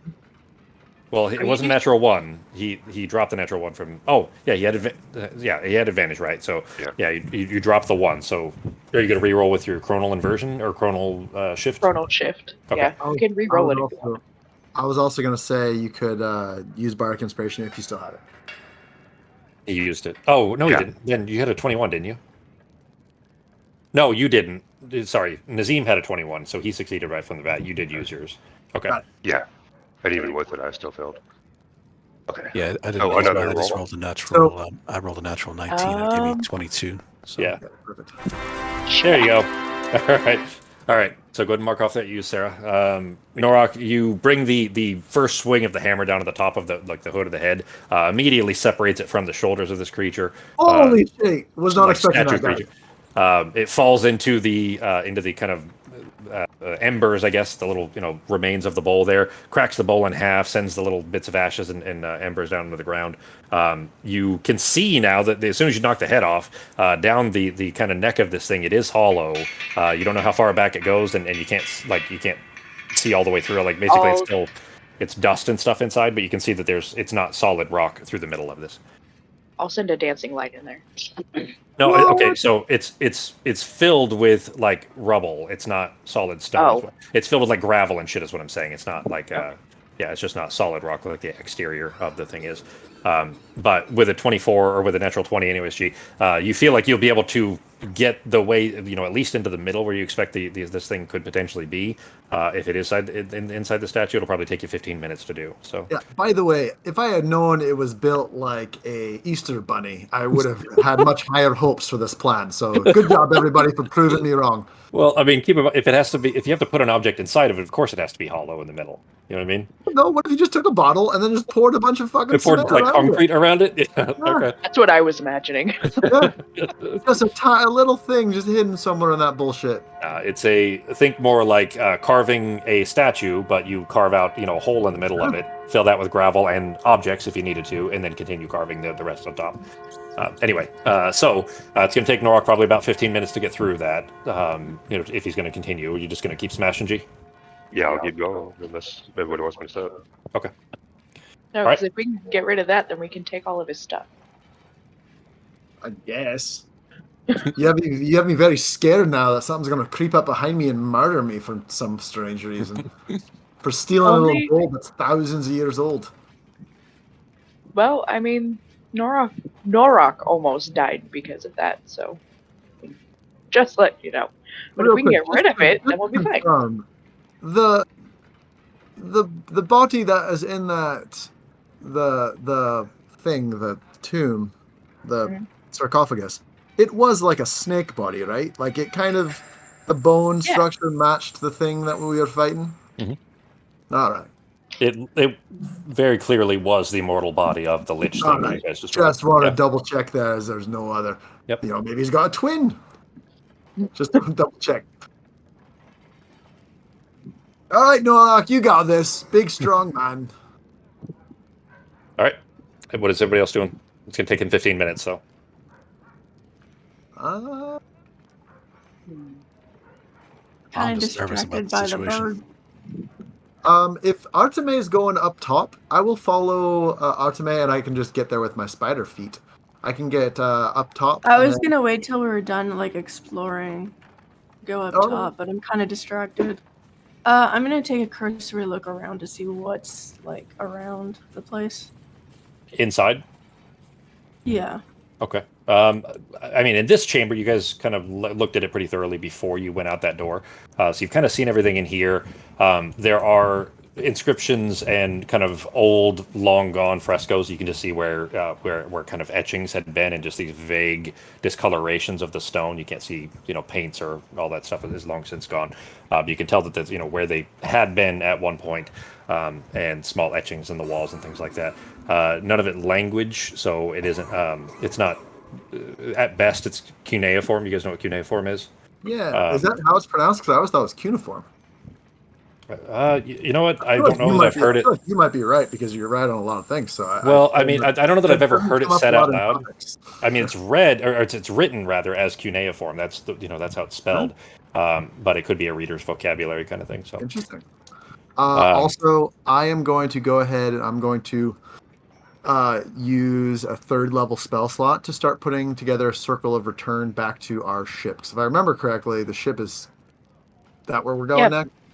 But the ship is just hovering. It's right above. Yes, so we can just take a rope ladder up.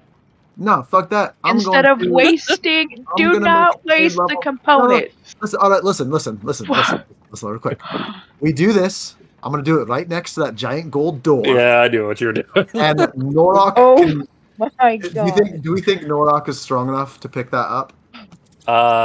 Not carry it, but like pick it up and walk it along like by its feet on the ground type of thing. Yeah, you can do that. So here's another option is I can still animate it again and just get it right into the thing, and then we all go to the spaceship with a new. And then I can, you know what we could do with it? You know what we could do with this right here? New front door. New front door. Really? What'd you say, G? Coffee table. Yeah. Coffee table. I love it. This is why the big man. What a great idea. It's called a conversation piece.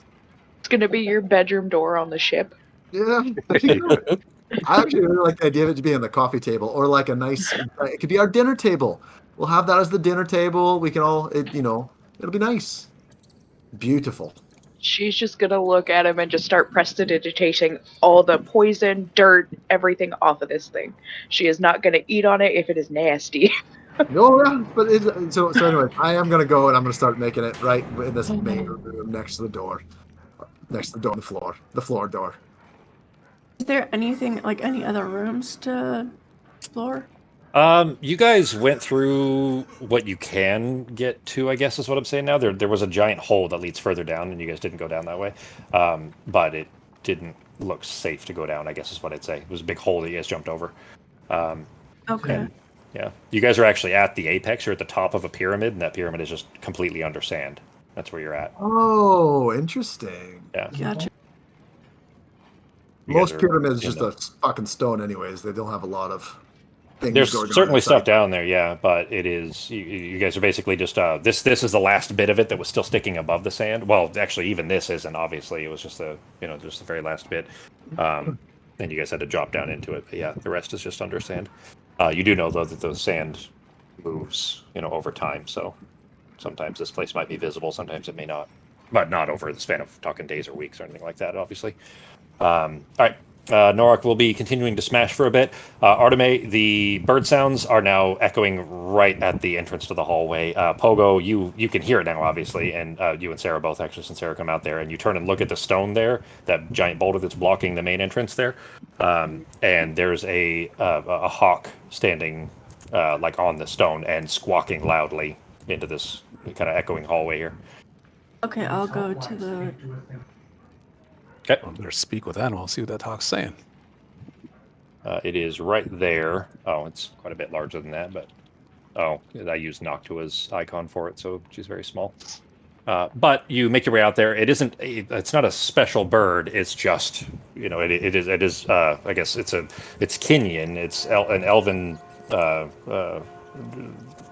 Not elven, I guess associated more with elves specifically. But anyways, a species of hawk that is frequently used as a messenger bird on Gwynsair. And sure enough, it's sitting there on the rock and howling your name over and over again. And now that you've come out and it sees you, it stops and just sits there and kind of just submits in place. Well, I'll grab the bird and see what the message is. Okay.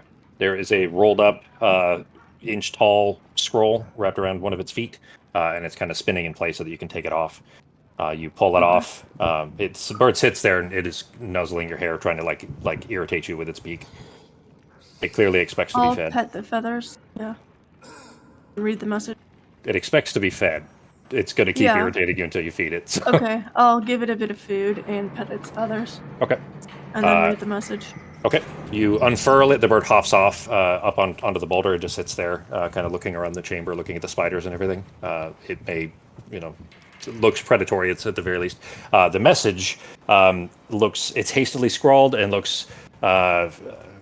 The inference, I guess, from the tonnage of it, you guess this is probably irritated, but it is a message telling you that from Iseult, the historian, and it says, Arteme of the Estermark, we were expecting return more than 3 weeks ago.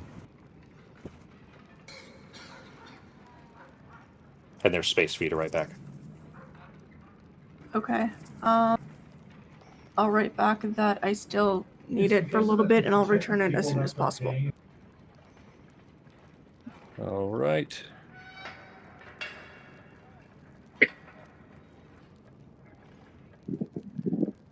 All right. And Norok, you're near. Well, actually, shit, it wouldn't have been the full 15. Would have been destroyed the whole thing. We'll say at this point, Norok has alerted everyone that there is something that he's nearly smashed on accident, glittering, golden, and probably glass, that he's begun to uncover in the middle of it. Norok, I'm assuming you didn't touch it. No, I ain't touched none of this shit. I almost got my head bit off before. I'm looking out for zombie raptors while I'm doing this too, by the way. Okay, in case they just appear out of nowhere. Don't know. They did kind of appear out of nowhere last time, but you were. Yeah, they kind of did. So. You weren't in a building at the time. You were out in open air. So. And I'll let everybody know that I think I see something. Okay, Arteme, you scribble that down, reattach it to the hawk's ankle, and it kind of awkwardly hops its way back over to the other side of the rock, and is gone. Sarah would know what to do with this thing, right? With what thing? The what you assume now is a phylactery? Yeah. You would know that destroying it is what would prevent the lich from reforming, but as far as how to do that may be more complicated. I wouldn't know if Sarah would know that automatically. Make an Arcana check with disadvantage. Ooh. No.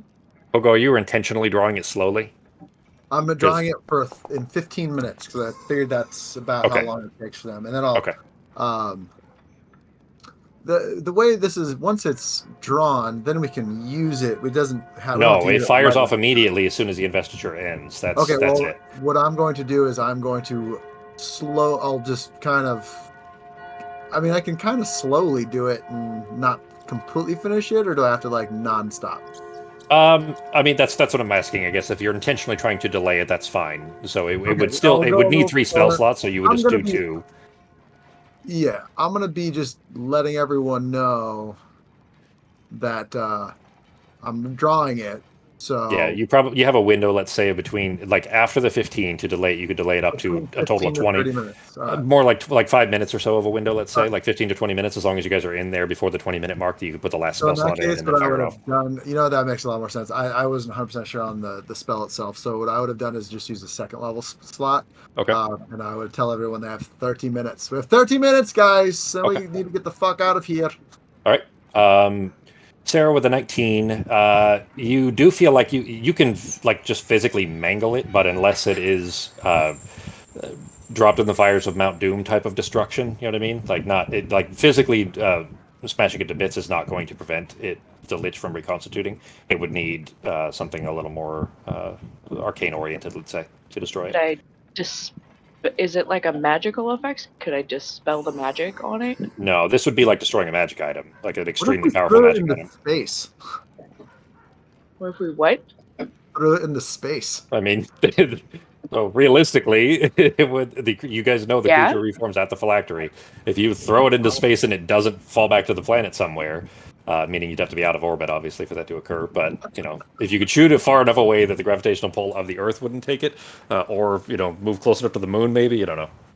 We could also put it into the bag of holding, and when he pops out, there's no air.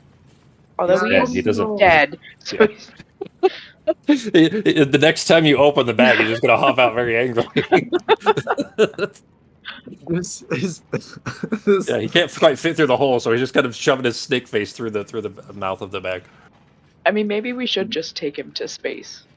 I mean, it's not a bad idea. I feel like we've only taken that ship to space like kind of halfway once. we're not really 100% positive on how that works. But I mean, literally, we could do a quick dimension door from like the inside of the ship to space real quick, toss it through, drop the door. It would be cold and it would be windy for a minute. Wait, not dimension door, because you go is not going to get you to space. Not dimension door, the other one. The one that Nazim can do, where he just fucking opens up a door one place to the other. Whatever that thing is, where he can dimensional door. I mean, we'd have to be up there first, but Nazim, you have twin powers. That thing can go into space, right? Yes. Perfect. What thing are you asking? Ship. Oh, the ship definitely can. Yeah, you know that. Yeah, the ship. Mm-hmm. All right, then Sarah's gonna head back down.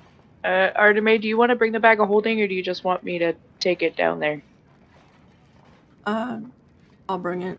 All right, and you can come with me. We're gonna start filling it up with a bunch of stuff. Sarah is broken. 15 minutes. 15 minutes, everyone. There's no way this could backfire on you guys. This is a solid plan. If we're gonna shoot him into space, Sarah thinks that we're fine. All right. Okay. I mean, it's going to take us at least 45 more minutes to an hour to get into space, I'm guessing. But we'll see what happens. All right. Well, I guess what's happening with the phylactery then? You guys are gathering the bag of holding to try to steal, to loot his sarcophagus. But what are you doing with the phylactery? Should we put it in the bag of holding till we get into space? Yeah. No. That thing is not going in the bag of holding. So, my curiosity here is would we know well enough when a lich starts to reappear? Is it a physical thing, or is it like... it is. Yep. In fact, actually, with the short of time now, you probably wouldn't see anything yet. Yeah, but you do know that it is a physical growing of a body, yeah. All right, so we should hurry up. All right, walk me through what you guys are doing. I'm just going to start to put it not going in the bag. Where's the phylactery going? Give me those steps, and I need specifics here. Somebody want to hold this? No. This isn't half a can of beer that you're passing to somebody. All right, she's going to have. She'll have Mage Hand just kind of hold it up. Okay. What are you saying, Sokka? Should I say what Nazim's going to be doing at this point? Yeah. The headache that he's having right now is still going on, so I know Norak's going to be bashing on this rock thing.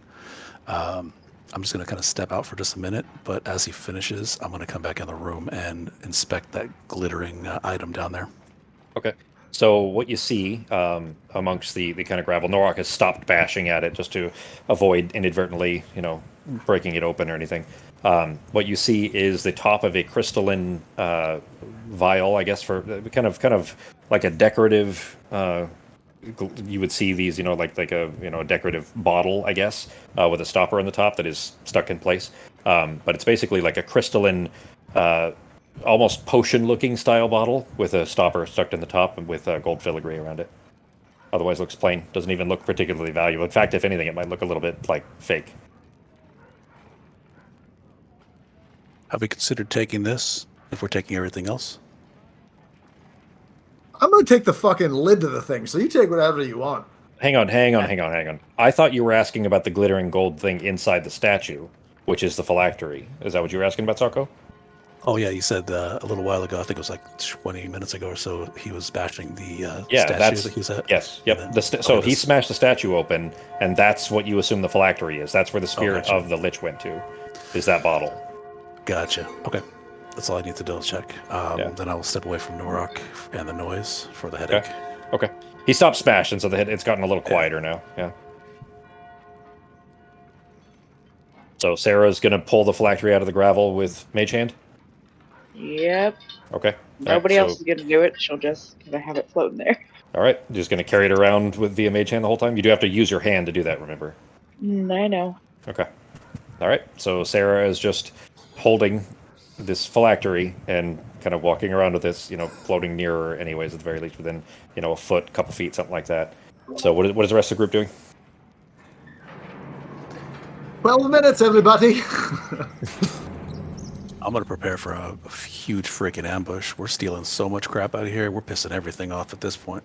So exit routes. I'm going to keep an eye on the exit routes and just ready up Eldritch Blast. Keep an eye open in the hallway for anything moving. I'll have Produce Flame ready.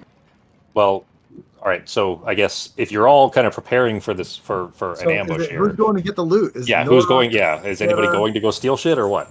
Yeah, I would if I could, guys. Trust me. But I'm doing this.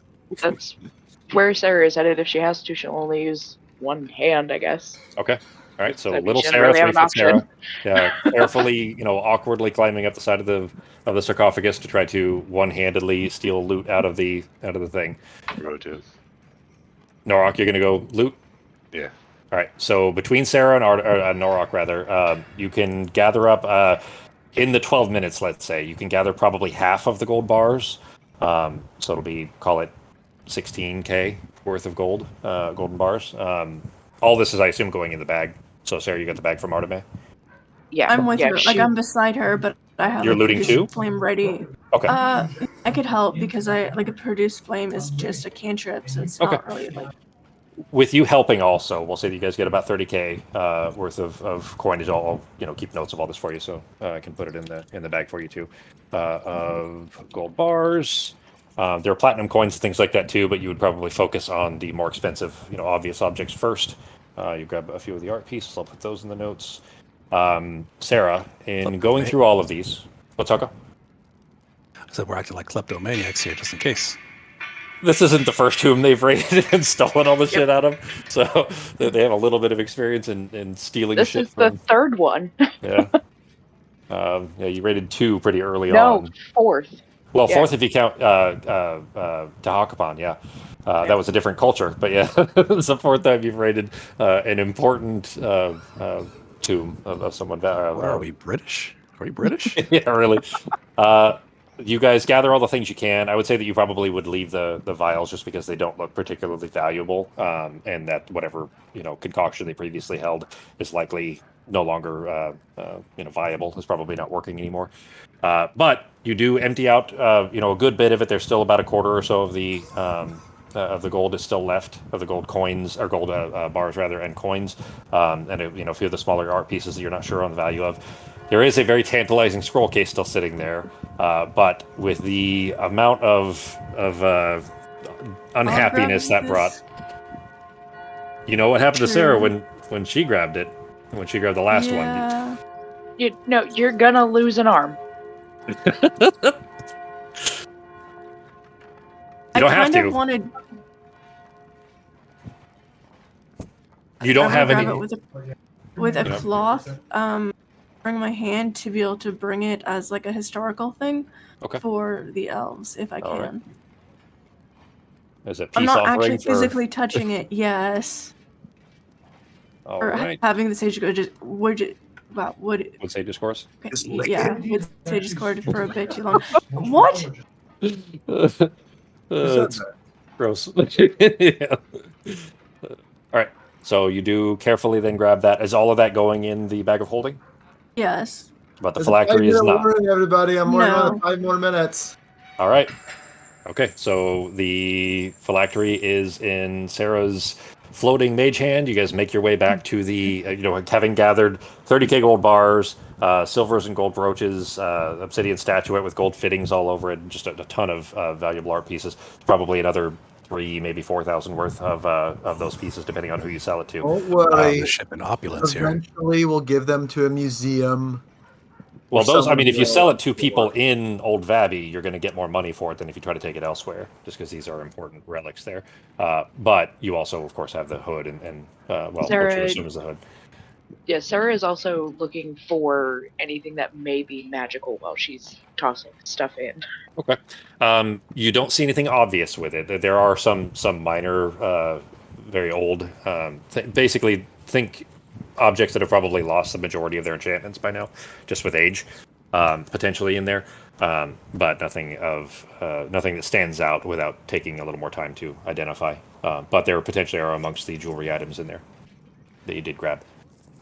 So you've grabbed all of those, though, and now we're making your way back to the main chamber, where Pogo is finishing the teleportation circle to take you back to the Sevastopol, which is just 100 feet up. It's just basically right outside. But there is a giant golden slab that Pogo is trying to take with you. So you're back in there. You can go anywhere between now and 5 minutes from now before it has to be redrawn and started over from the beginning. But Pogo, you're no longer on the ceiling, obviously, because you're drawing from the floor. So let me take that off. What are you doing now? So all of you are gathered around. The circle can go at any time. You have a giant golden slab on the ground, and Sarah is walking around carrying this, inanimate phylactery. I am going to use my last bardic inspiration on Norak, and I'm going to look him in the eyes and say, Norak, I have faith that you can lift up the top to our new table and get it in the circle. Oh, I thought you were doing the circle around the table. No, because I think I wouldn't be able to get under it. Like it's on the ground, and you got to draw a circle on the ground, so it's right next to the circle's right next to it. Does that make sense? Yeah, okay. It's too tall, so the circle just have to go up. Yeah. Well, it's all just on its side, it's just a massive thing. So so it's next to it, so it's gonna have to be moved. Like the only hard part in my brain is him lifting it actually up to get it kind of vertical.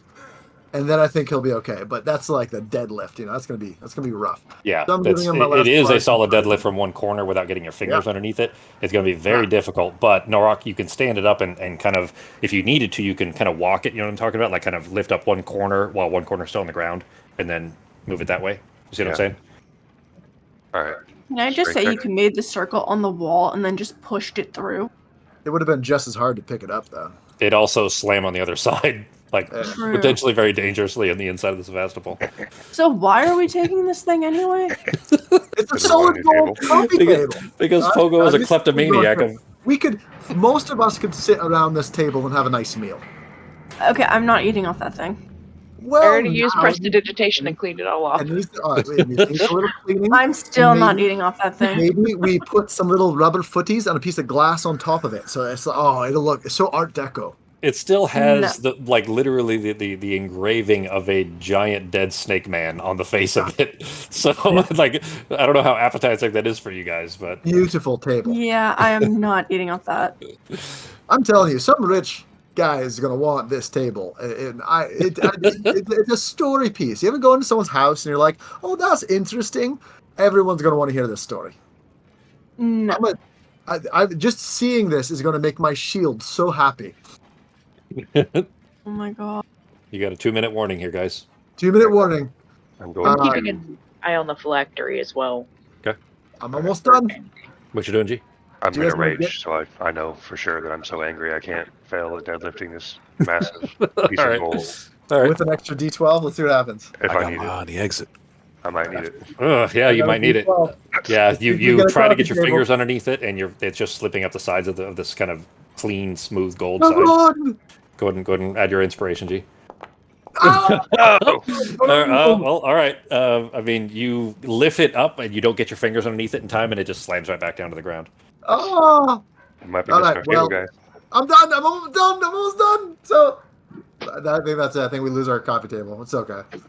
You could, if you want to try something else, also that like Nora can do it with help potentially. Like there's other opportunities. He just can't make another flat roll by himself without something else. So. I mean, I could polymorph somebody, but I can't really polymorph myself. I gotta mage hand this thing. I could try lift. I have very little strength, but as long as I got a clear shot to the exit, I'm fine.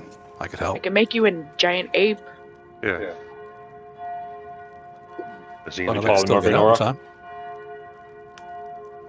Yeah, I mean, you'll still have your movement. You can still run through. Yeah, we'll try and double team it. All right. Partner, buddy, for safety. I'm not going to transform you. Let me just look at the giant ape strength real quick, and I'll have you roll again. That's pretty good.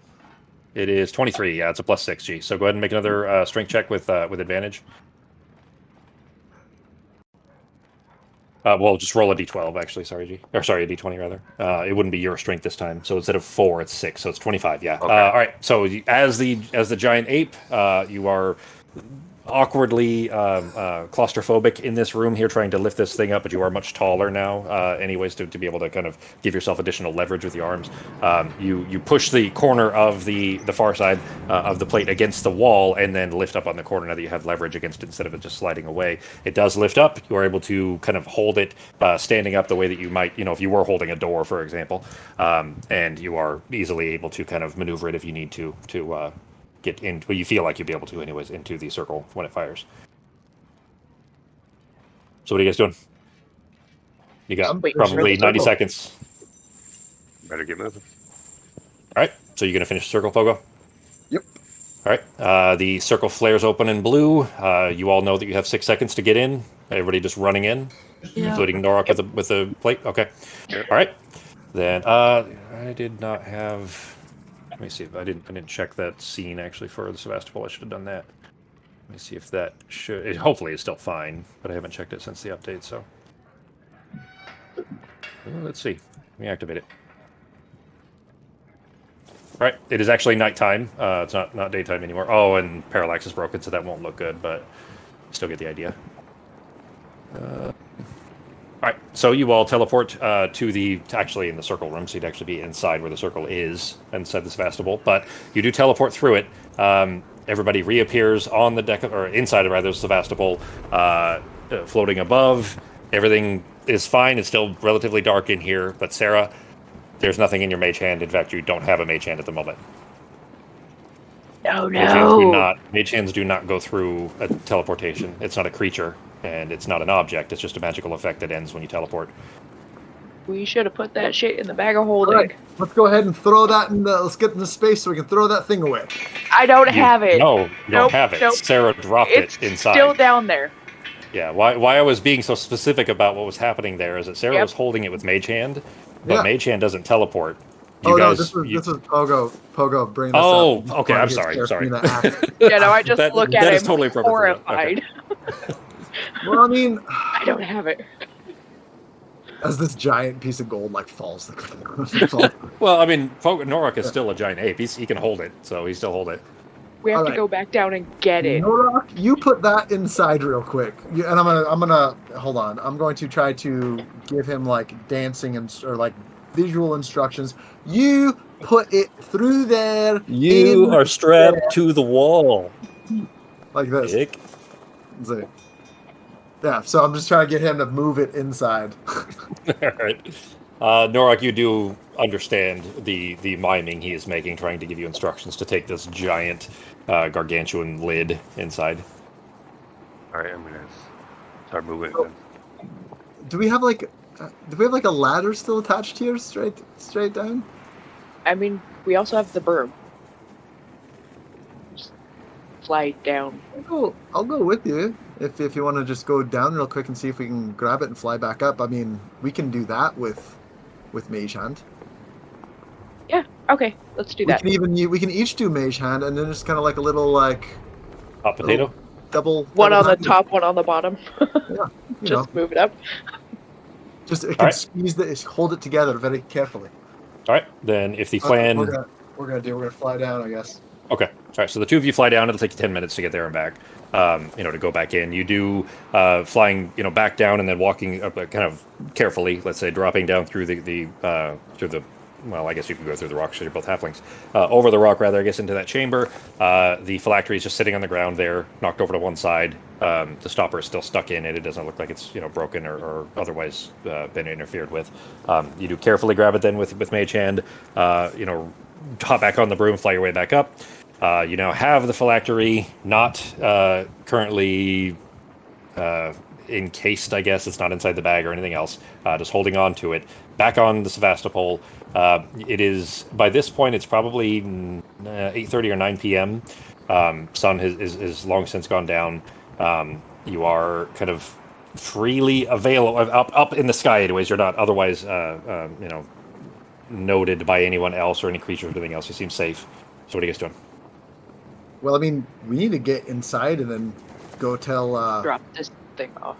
Norak too to take this into space, and then we can launch it out.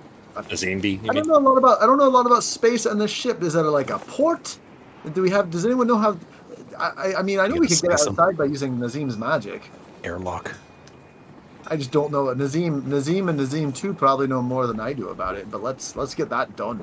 You do know that when you guys left the atmosphere previously, or at least were in the upper levels of it, where the atmosphere is very thin. I went out on the deck, didn't I? You did, yeah. It has these kind of water spray spouts, things that come out of the shell, and it sprays this bubble over the top of the deck. So then we could just use Nazim's magic, and I mean, it's going to create like a weird like. Actually, you know what? Fuck that. Pogo doesn't know how space works. I'll just make a door just on the ground and then another one out in space, and it'll just fly away in space. Because he doesn't understand pressure. He's not going to understand that shit. Sure, yeah. We don't want an Ocean Gate situation happening. Yeah, who knows? It'll be fine. This would be the exact opposite of Ocean Gate. No, it's still the same thing. Well, isn't there no pressure in space? Oh, okay. So Okay. Yeah. As far as okay, I see going. what you mean. Yeah. As far as where the pressure is, yes. Yeah. It would suck. It would suck out like one of any of those space movies. But I wouldn't know that. Yeah. Which could make this for an interesting time. Yeah.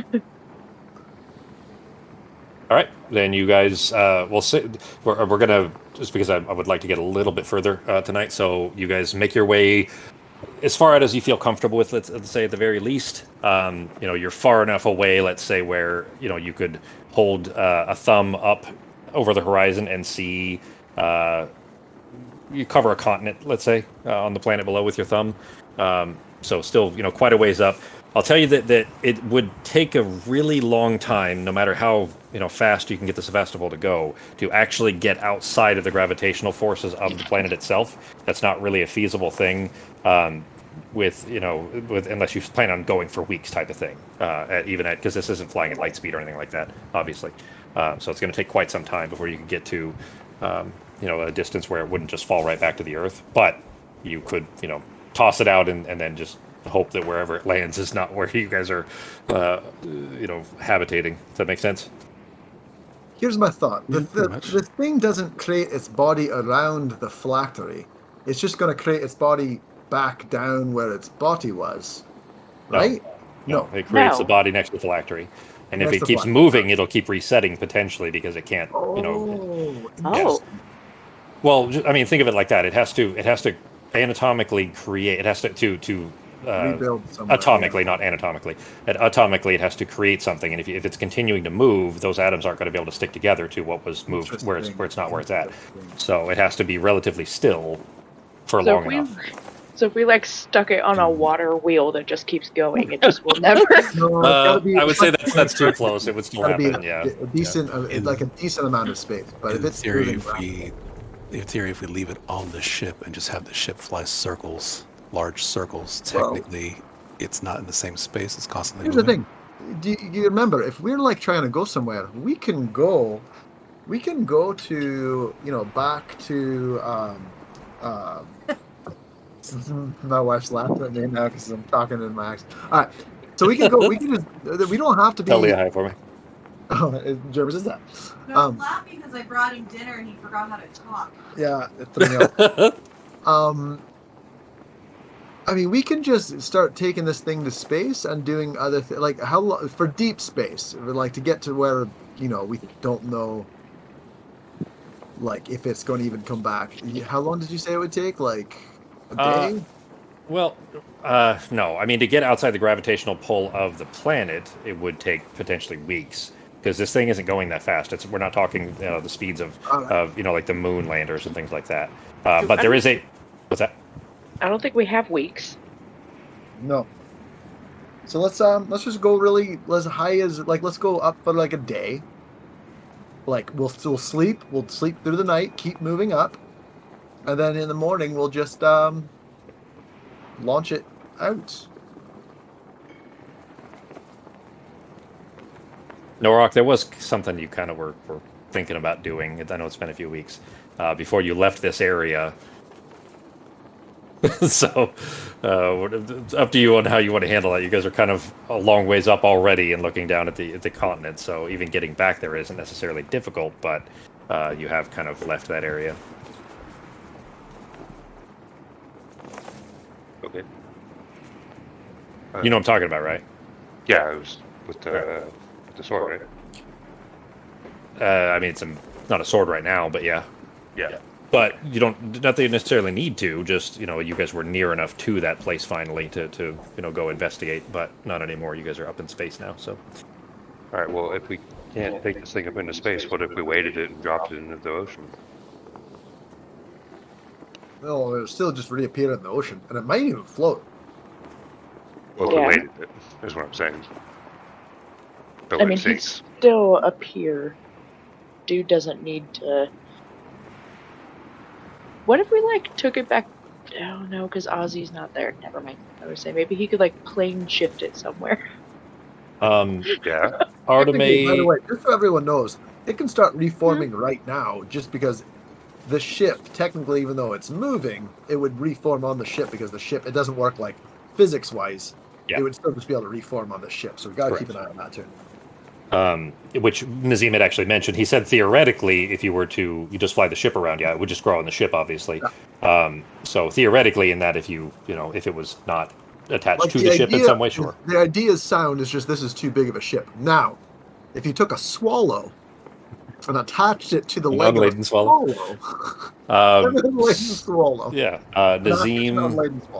Nazim, Artemis, and Sarah, give me Arcana checks with advantage, please.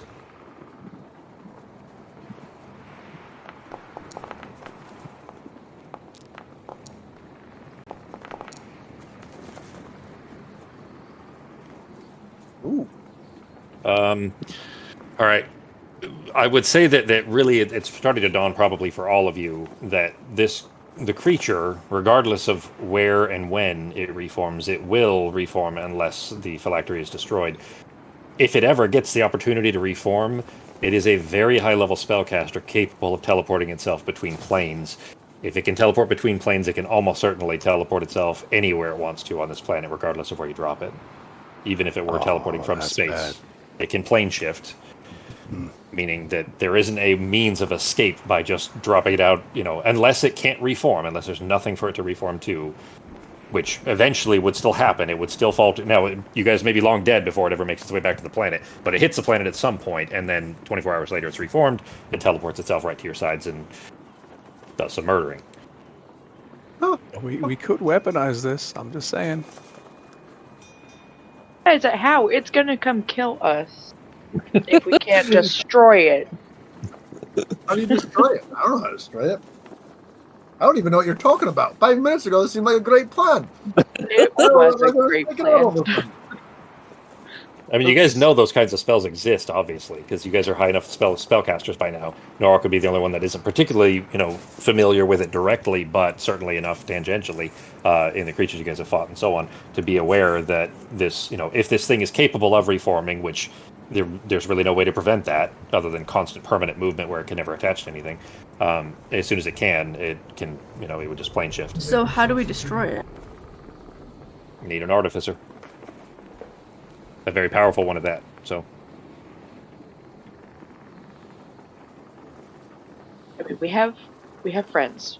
Probably find someone who knows someone. If I tie a string to Noctua's leg and tie this onto it and just have her just fly. Forever? Well, I just mean in a huge circle around wherever we are, just up. Would that work as a temporary thing until we could find? Make an Arcana check. Oh god. This is your thoughts on how this would function, let's say, for the results of that. Oh, no, okay. Oh. Yeah, that sounds like a great idea. That would certainly work. That would absolutely prevent him from being able to regrow if he's just attached to a bird leg and flown around. There's no way that could come back and bite you. So, I mean, we could do that until we, find someone to ask. I could also understand this is the DM being very sarcastic. This is the DM being very sarcastic, but Sarah believing that will work. Yes. Yep. So she thinks it's great. I think that's a great plan. All right, she'll do it. All right. So you guys are still quite a ways up, right above where you left. You guys kind of went, aimed it upwards and then, perpendicular to the planet, moved yourself up. But you do attach her to Noctua. Noctua doesn't need to breathe either, so you can send her from here if you so choose. Otherwise, you can fly back down and, have her around the near the surface anyways. Up to you. What are you doing? Yeah, I'm just gonna have her like fly out like 5 miles and just do like a huge circle radius. You're going back down to the surface and then have her do a 5-mile radius around the desert here? I mean, are we going, but where are we going back down, right? You guys are way going above. back? There hasn't been enough rotation of the planet yet. You guys are essentially still right above where you left. You're just way, way up. We're just trying to figure it out as the thing goes north or straight up into space. Yeah. Well, if we're doing that, then are we just? Then where do we good? go now? What was our plan? Christ, it feels like we've been on that tune for 2 weeks. So, we've got a ton of gold. We've got a ton of stuff. We're rich as shit now. What if we just put all the stuff back with the creature in the tomb? Like, just lock Sorry, it in. we didn't mean to steal it. You can have it back. Don't harass us. I think we just need to keep it. Like We had a momentary lapse of reason, but we're okay now. We want to put it back. Came to our senses. Don't kill us. Remember when I said we should leave everything alone? Yeah, now we have that's that inevitable snail. We live forever, but there's a snail chasing us forever, and if it ever touches us, we die, kind of thing. It follows thing, yeah. So whatever you guys want to do, I would just tell you that you guys having some familiarity with with strong arcane creatures, you would realize this is a long-term permanent threat potentially. So be creative for yourselves. I don't want a long-term permanent threat. Right now, the bird's flying around. Nothing's going to happen there. It's not going to be able to reconstitute itself in midair. Seraphina's 100% certain of that. Everyone remember. Everything is great. So, in the meantime, if we find someone who knows how to destroy a phylactery, we'll use that. But in the meantime, this is a perfect solution. No faults. And then if your bird ever gets tired, let Petey Pablo have a run. He can just, we'll tie it to him. He can fly around a bit. It'll be perfectly fine. Noctua is a familiar, so she could theoretically do it forever. Petey Pablo would get tired eventually. This is fine. Let's. Where are we? I truly don't. Where are we remember going now? There was something else we were supposed to do out here. I know this was like our main thing, and then we got to bring that back to Clover. For some reason, that she wants the old toilet paper from the mummy. And then, was there something else we were doing out here? I just don't remember exactly what it was. I need to get back to finish healing my Eevee, and then I need to go and heal my aunt and give the Wood Sage's course back. Well, Norok was looking kind of funny at some mountains. What was that about? When we first landed. Nothing that I wanted to check out for my Warmatic. Remember I showed you guys. I did show them. Did I show them the inscription on it, or was that just me checking it out? I can't remember. Sarah's definitely seen it. I think Arteme has. Yeah. We've seen it. We tried puzzling it out, and it was confusing, and I think it's been so long ago we gave up. Yeah, so I'm just going to let everybody know that's on my weapon, that inscription that was on there, something that I think might have to do with that. You know what? Where you're at up here, G, when you're kind of talking about this, you kind of unsling Vulcanbreaker and looking at it, and there's a very dim, almost glow surrounding those circles and lines that are right below the inscription on it that wasn't there before, and you think it may only be visible now because of it's you guys are basically up in low level space at the moment, and it is very dark up here, so you can see this kind of very dim glow surrounding those lines and circles. When I look at it, does it seem to say the same thing, or look like it says the same thing? Yeah, so the etching itself is still nothing has changed there. It's specifically the circles and lines. So you'd seen it before, and that it looked like it was a constellation that you had seen on the far horizon when you were at the top of Seartop before, but it's backwards. It's flipped, like mirrored, and that's what's illuminating. Maybe we go down and check out this mountain real quick. So I mean, since we're here anyways. Sure, what could go wrong? I mean, we have a dead mummy chasing us. We'll be good. Everything's fine. This is the best idea anyone's ever had in History of Ideas. I'm a huge fan. I am ready to go to sleep, and then in the morning get started with Norok fighting a mountain. Whatever that was. Well, I mean, it is still relatively early. I mean, you of course can, but it is still relatively early in the night. But Yeah, but this ship's kind of boring. unless anyone really wants to hang out. I don't mind hanging out. I enjoy all of your. Like, do you guys want to hang out for a bit? We can make our table. Do you guys want to make a table? Let's make the table and make the jug to make some wine or something. All right, yeah. Trying Let's to do find that. Let's something make to some wine. make like We'll legs make- for the table. We'll have a Purpose. glass of wine on this beautiful hand carved golden table. all right, you make your way down then as the ship is returning towards the surface. Anyways, that's only going to take a few minutes to get back down towards this giant caldera with a big tower basically sticking out of the middle, big rock, pillar rock sticking up out of the center of the caldera of this giant volcano at the peak of the mountains there. You can actually see from even where you're at, even if you're not going down to the caldera itself, you can see straight across, and it's Sear Top, the mountain that you guys climbed previously, where the white frost that feeds has chased you up to the mountains up there, where Norok's burial process had to occur. I'm Anyways, taking that some mushrooms. I'm taking some more hallucinogenic mushrooms. This sounds like if more there's a spot- you'd already had I'm some. doing it right now. Yeah, I'm doing it right now. You can see these mountains are almost twinned on either side of the Caliodoran Sea in the middle. You can see far enough, obviously, on a clear night here from the deck of the Sevastopol out over that. You're basically above the caldera here. Norok, I mean, you can tell, obviously, there's some connection here. You feel some pull between Vulcanbrecker and this place. In fact, actually, now that you've gotten a little closer, the glow rather is a little bit brighter on those lines and circles. But it's not all the way there. You feel like you still have to go down before you could be, puzzle out, I guess, whatever it needs to be. This is an amazing view. I've never seen anything like this in my life. It's incredible. Any of you ever been this high and seen what we're looking at? Nope, Sarah is sitting on the floor, not looking out. Yep, and she's just writing to Corin Xantalis about what's that guy's name? Amenect? Yep. Amenect. She's just gonna ask him if he knows how to destroy his phylactery, and he's hunting us down, or he will be when he reforms. All right. You haven't gotten a response since it's been, I think, 2 days now since you had a response last on the for specifically about Maides on the scroll for Corin Xantalis.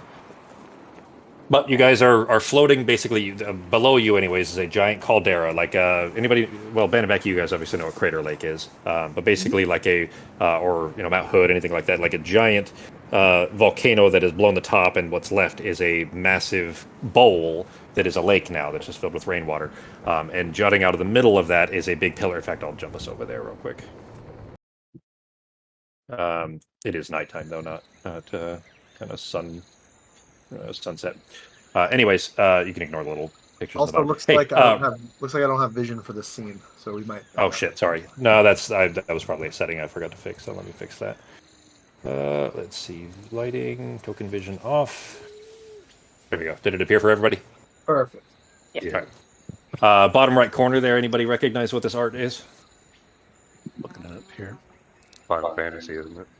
No. When you cross the bridge. Oh. Nope. The little characters definitely look like that. Conan the Barbarian? Fantasy, yeah. Is it Conan? Yeah, I the know exactly Barbarian? the scene. No, it's not. I see exactly where you're going with that, Ben. Though that's a good call. But yeah, no, that it's was not the one. corner area that you're looking at in the background, and it would have been that detailed. Even From the NES unless that was one, a yeah. remake. Could have been Yeah. a remake though. I don't know, from a screenshot from a remake or something. Yeah, Suikoden? like the PSP one or something. There you go. It was Suikoden. Yep. Oh, Yep. got it. What was it? It's from the first Suikoden. Suikoden. Remember? Ah, Yeah. PlayStation Yeah. 1, baby. That's our castle. The new the whatever remake of it is supposed to be Kickstarter out. Yeah, it's supposed to be out soon. No, not that. That's Aiden Chronicles. The Suikoden remake, the one that is Suikoden 1 and 2, that's supposed to be out like a month or two. It's supposed to be out That's very going soon. to be awesome. Those are my favorite games. Yeah, I'm looking forward to that. Anyway, so it is. That's art isn't perfect. This is just the best representation I happen to have was from that. But there is a big kind of stone natural pillar in the center of it. It is carved out. It's obviously that this was habitated at some point. Like you can see an entrance in it. It looks like it probably was people lived here at some point and made a fortress out of it essentially. But anyway, it's just a giant lake, big stone tower in the middle of it. There is a spot on the flat spot on the top of the tower. And that's it. Otherwise, it is quiet. The lake is very very minimal movement in it. It's mostly still. There isn't a whole lot of wind up here. So, what are you guys doing?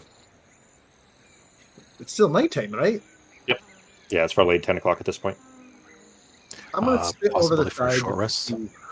just to see. Yeah, you definitely by now, Sako, you would have had just in the flying out and back. You didn't do much in that time, so the whole group didn't. Wasn't a lot of activity, physical activity. So everybody can go ahead and apply a short rest.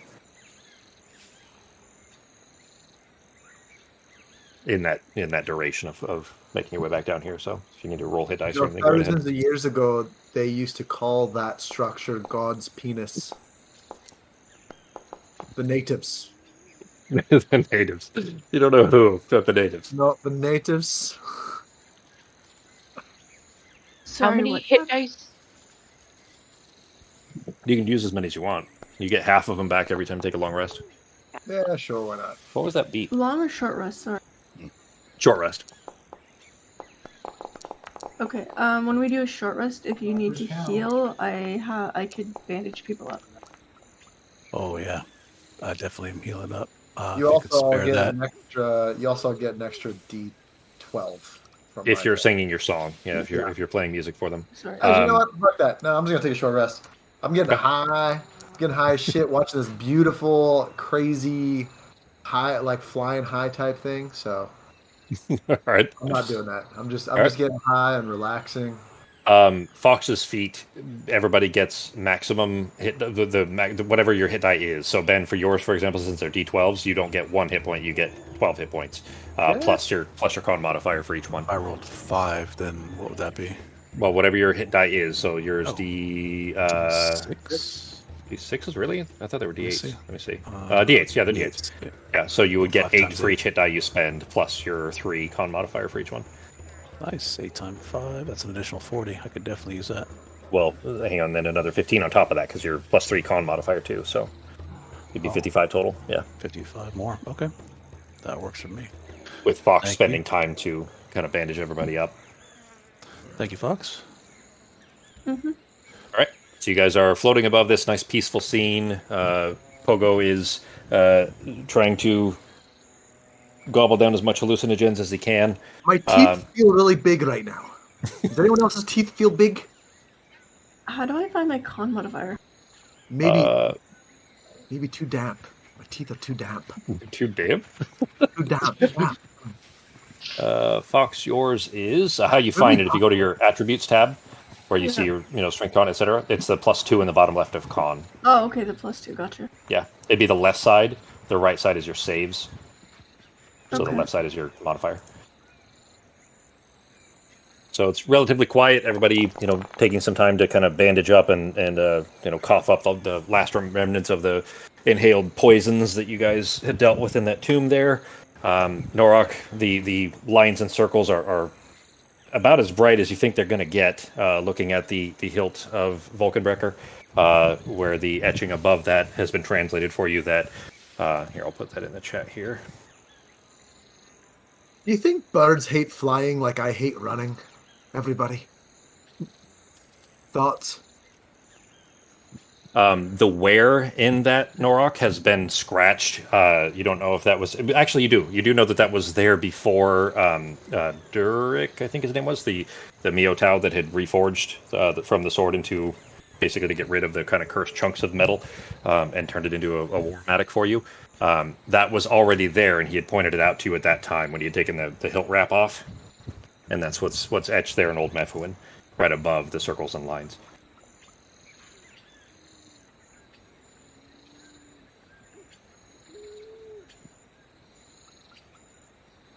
What are you doing?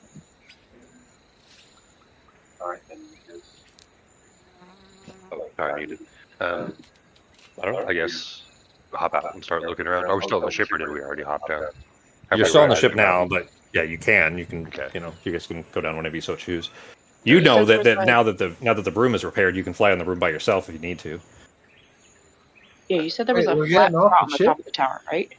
Yeah, there's a flat spot on the top of the tower. There's enough landing space at the bottom of the tower as well that you guys could go there if you wanted to and be at the at lake level, but wherever you wanted to go. Oh, so this is what we're doing. We're getting off the ship. This is perfectly fine. I'm definitely in a headspace to do things. Let's go. In the middle of the night, right at the side of a lake, Pogo's gonna be drowned in 15 minutes. Perfect. I love all these things. I mean, it's a beautiful night for a walk. Dancing lights under my chin and just stare at him in the darkness. That would be a good time to fuck with Pogo with illusions, sure. God, you look like a sock that you forgot was in the washer and it's just all wet and damp. I got to tell you guys real quick, by the way, his character portrait. I'd never actually listened to the band. He told me that when he first made this character that it was a band, and I'd never listened to him before until like a week ago or something, and I heard a song by them. And that is fucking good. It is actually it's surprisingly. I did not expect to enjoy it at all. I expected it was like a joke, like a fake metal band, like a Metalocalypse type of thing. It's actually really good. There's actually some good fucking songs by them. I was really surprised. There's probably a dozen. First 3 albums were really good, and I went in with the exact same mentality. These people look like jokes. Well, because of the paint and the face mask and stuff, I thought it was intended to be like a theater joke type thing, but it's not. It's kind of a theater thing. They have a whole story behind the whole different Papas, Papa Emeritus 1, 2, 3, and 4. And they have a whole story behind everyone and why they keep changing the way they look. I thought it was a joke, like art. Yeah, but that's all fine. But I was just surprised that it was actually good music with that. Like that part's all fine. I'm not really too particularly interested in the story part of it, but that it was actually good music was what was so surprising. And a couple of them are like really fucking catchy too, like stuck in your head for multiple days, kind of catchy. So anyway, so you guys make your way down. Or where you? Well, I guess is everybody going? Is just Norak going? What are you guys doing? I'm healed up, so I'll be heading down too. So. Yeah. Does it start at the bottom, or should we go to the top? I mean, that's up to you. Let's start at the bottom. Okay. Where'd you? The bottom of the tower part. Okay. The center pillar. Excuse me. Okay. All right. So out in the middle of the lake, then you guys take the Sevastopol down. It can't really land easily, but it can take you low enough that you guys can easily ferret yourself back and forth with a broom. 10 feet from the surface of the lake, just kind of causing gentle ripples out from the waves. Just from it, it's a regular motion basically around it. But you make yourselves carefully down to the surface there. Ground is rock. It's solid. There's no dangerous creatures or anything like that. There are little copses, little patches of grass and things all surrounding you. But other than that, it is quiet. The lake itself isn't moving. There's no Watcher in the water, Lord of the Rings style in the water or anything like that. But it is still, and there are sky full of stars you just kind of flew down from, and a relatively calm lake surrounding you. So, what are you doing? Is there like there's any way inside the pillar, or is this just like a solid stone? No, there's a giant cave opening, kind of similar to the art there, but yeah, there's I mean, it looks like it obviously was carved out to be inhabited at some point, and there probably were wooden doors or something like that may have rotted away. But yeah, there is a way inside if you so choose. Looking in from here with what assuming that somebody has popped up a light source by now, Pogo or Arteme. It looks kind of cavernous and empty. You don't see anything of particular interest from here, at least inside. I guess slowly start to. I just make my way inside. I'm gonna cast light on your sword. Okay, thank you. Okay. Well, now you're holding the sword and your axe, so you're War-O-Matic. I'm gonna cast it on whatever weapon he's holding. Okay. He's holding, so he has 2 weapons that he keeps along in his back most of the time. The Sword of Stolen Hours, and then right now he's holding a giant axe, basically with a hammer on one side, axe on one side, hammer on the other, called War-O-Matic. Okay. All right, so that is illuminating now. I'll tell you that as soon as you do, Ben, you look down at the hilt to see if there's any change, and the kind of blue illumination that was surrounding the lines and circles that you recognize to be a constellation shape, the glow disappears as soon as it's illuminated, as soon as the light goes up. Okay. But you kind of... All right. Do I see anything when I look in? Anything moving or anything? No, it's well, yes, you do. As soon as you kind of shine the light in towards the center of it, there is almost an eruption of bats that fly out in a massive wave right above you. The few that had already fed and come back now that night is set. But it is just a big wave of bats above your head, far above your head. They're not a risk to anyone. They're not giant. They're not monstrous. They're just bats. Other than that, Right. quiet. Do we see any stairs or anything? There are plenty of carved Up. stairs. Yeah, I mean it's definitely it is a giant tower. You feel you are likely assume anyways that unless there's been earthquakes that have damaged it or something like that, you could probably climb your way up to the top. They spiral around the outside. There are other ones that lead up to other chambers and so on. You don't see anything particularly of interest though. It just looks like a long abandoned fortification of some sort. All right, then I'll take the outside spiral staircase that I'm assuming would go to the top. Okay. And head Anybody there. else going? We're all here, right? We're all Yeah. following him? Assuming, well, Yeah. it's up to you if Yeah, you we followed or dropped down. not. But yeah, anybody that chose to have dropped down. Pogo, in his current state, he's going to start feeling the walls. Okay. Is there anything interesting about the walls? I mean, they're melting, but apart from that, no. Yes. Okay. Interesting. You pull your hands away and you feel like they're stuck, and then you kind of have a brief moment where you feel like you're going to be swallowed into the wall. The rest of you just see Pogo kind of pawing the wall with fear in his eyes and jaw dropped. You okay over there? Oh, this is. Did you see this wall? It's magical. I didn't Yeah. know. Didn't know Is it? magical. Well, what do your teeth feel like? Anything weird? No, they feel like pretty normal teeth. This is a beautiful night. Beautiful night. Mm-hmm. What exactly did you take? Just some of those mushrooms that Arteme grew for me in her nice little place, her little personal garden thing. Oh, okay. I'm gonna stick with you just so you don't fall off into the water, okay? All right, should we We follow don't want him? you to Should we drown. follow him up the stairs? Should we go with him? Yeah, we should go up. All right, we'll go follow him. You guys So make takes sure you he doesn't fall. takes you a good 10 minutes of kind of carefully walking up these steps. So they are wet in certain places where there's just been rainfall, exterior exposure, stuff like that, where moss has grown on them, and other places where they're kind of crashed over and you have to walk over rubble. This place obviously not kept in any form of repair or anything of that sort. You don't see any objects of value or anything else. It's basically just a giant stone edifice that has long since been looted of anything that could have been here. But 10 minutes or so go by, you make your way up to the very top. The staircase, there is no hatch or anything like that. It's literally just exposed to the sky as you make your way up on the top steps and onto the surface. Norak, I'll tell you that especially with your own body weight, it is a little bit precarious in that the ground is a little bit the floor of the top of this tower here could give way at any time. It doesn't feel particularly safe to be walking on, but otherwise you are at the surface here, at the top of the tower. Lake surrounding you, stars above. What are you doing? All right, I'm going to be stepping carefully the entire time, so hopefully I don't fall through. But I'm going to ask Pogo to take the light off of my mattock, please. Okay. So that way the hill lights up again. And then I'm going to hold it up to the sky right in front of my eyes, basically, to look and see if the pattern on there lights up and matches any constellations in the sky. If it lights up any more or less when I move it. Okay. Right in front of my face the entire time, turning my head, if you understand what I'm talking about. Yep. You spend a good 2-3 minutes or so kind of spinning in circles, trying to find this, because you've seen it before, but you're not quite sure where. And then it clicks, of course, it has to be to the southern sky, because that's the only place you would have seen it from Seartop. So you spin around to the south and kind of spend, another 30 seconds or so until you catch it, but you do see this is definitely the correct constellation here, but it's just the Hunter, but it is backwards. It's flipped. It's like upside down. The hill, the sky, the stars in the sky are the correct way that you've always seen it, but as you had known on the hilt here, it's like a mirrored version of it on the hilt.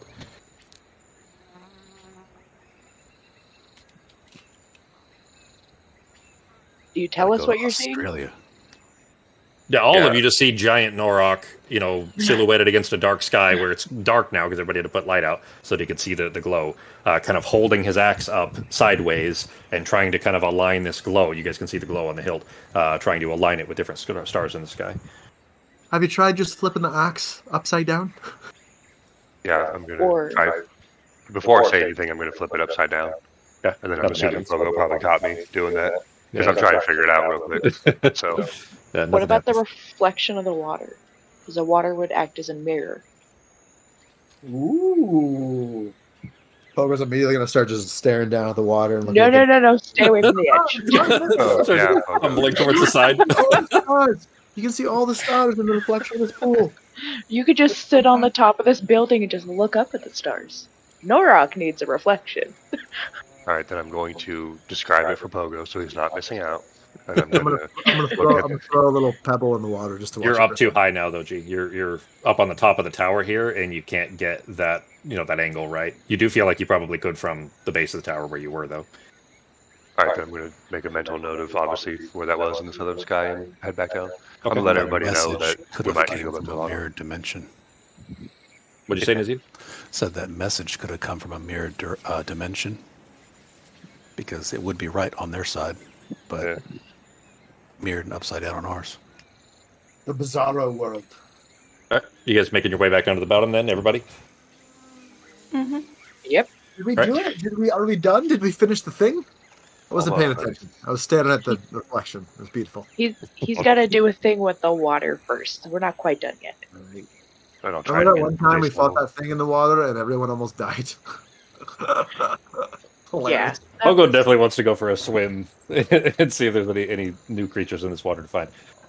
You make your way down to the surface level, basically the water level, and standing there, you kind of hold it back up again. Still, I would say actually probably had to put light back, obviously, to make your way down, and then turn the light back off again, so you're not stumbling through the dark.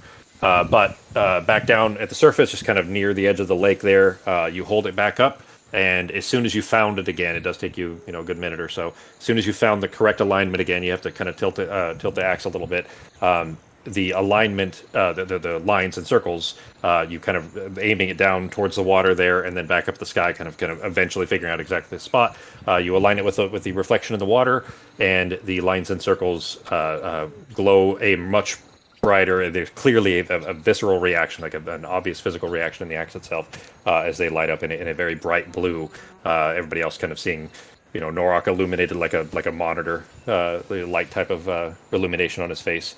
Nothing else happens, and as soon as you kind of tilt it away from that alignment, the kind of regular dim glow returns, and then you put it back over again, and it lights back up right again. What are you doing?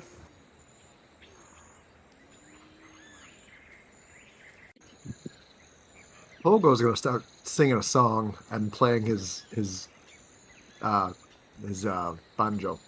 or I forgot what instrument I'm talking about. Quietly though, not loud, just quietly. Can I make like a history deck or something for like a ritual that would be similar to this? Sure. Yeah, I would say that there's at least a possibility that this might ring bells for you. Nope. Probably not. Yeah, nothing stands out. Yeah. Norok, you keep kind of trying to you can tell this is definitely correct. You're doing it right, but there's a step you're missing somewhere.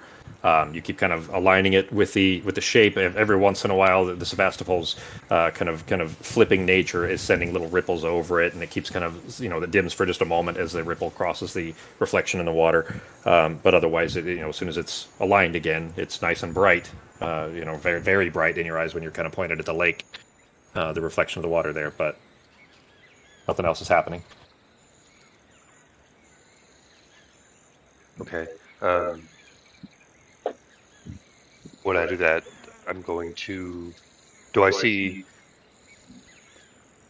Or when I'm aligning it, am I standing right next to the water? Am I on the ground more? Yeah, I mean... Like, is it right next to the water? The only, the only, you feel like the only reason that it didn't work from the top of the tower was because you couldn't get a proper angle. You were just too high. You needed to be close. You needed to be, to get the angle correctly, you needed to be like more parallel to the water. You needed to be closer rather than way high up. That's all. Other than that, basically, even if you step 20 feet to the left or 20 feet to the right, it still does the exact same thing when you align it. Okay. You know what? I'm going to take Pogo's advice. I'm going to go for a swim. What if I go under the water enough to where it covers my head, and then I try to align it again? I know my vision is going to be weighted because the water is moving, but you're putting your head under the water. Yeah. Okay. So I'm going to go under the water and look up to the sky, try to align the axe again. It doesn't align. As soon as you're looking up at the sky, it's backwards.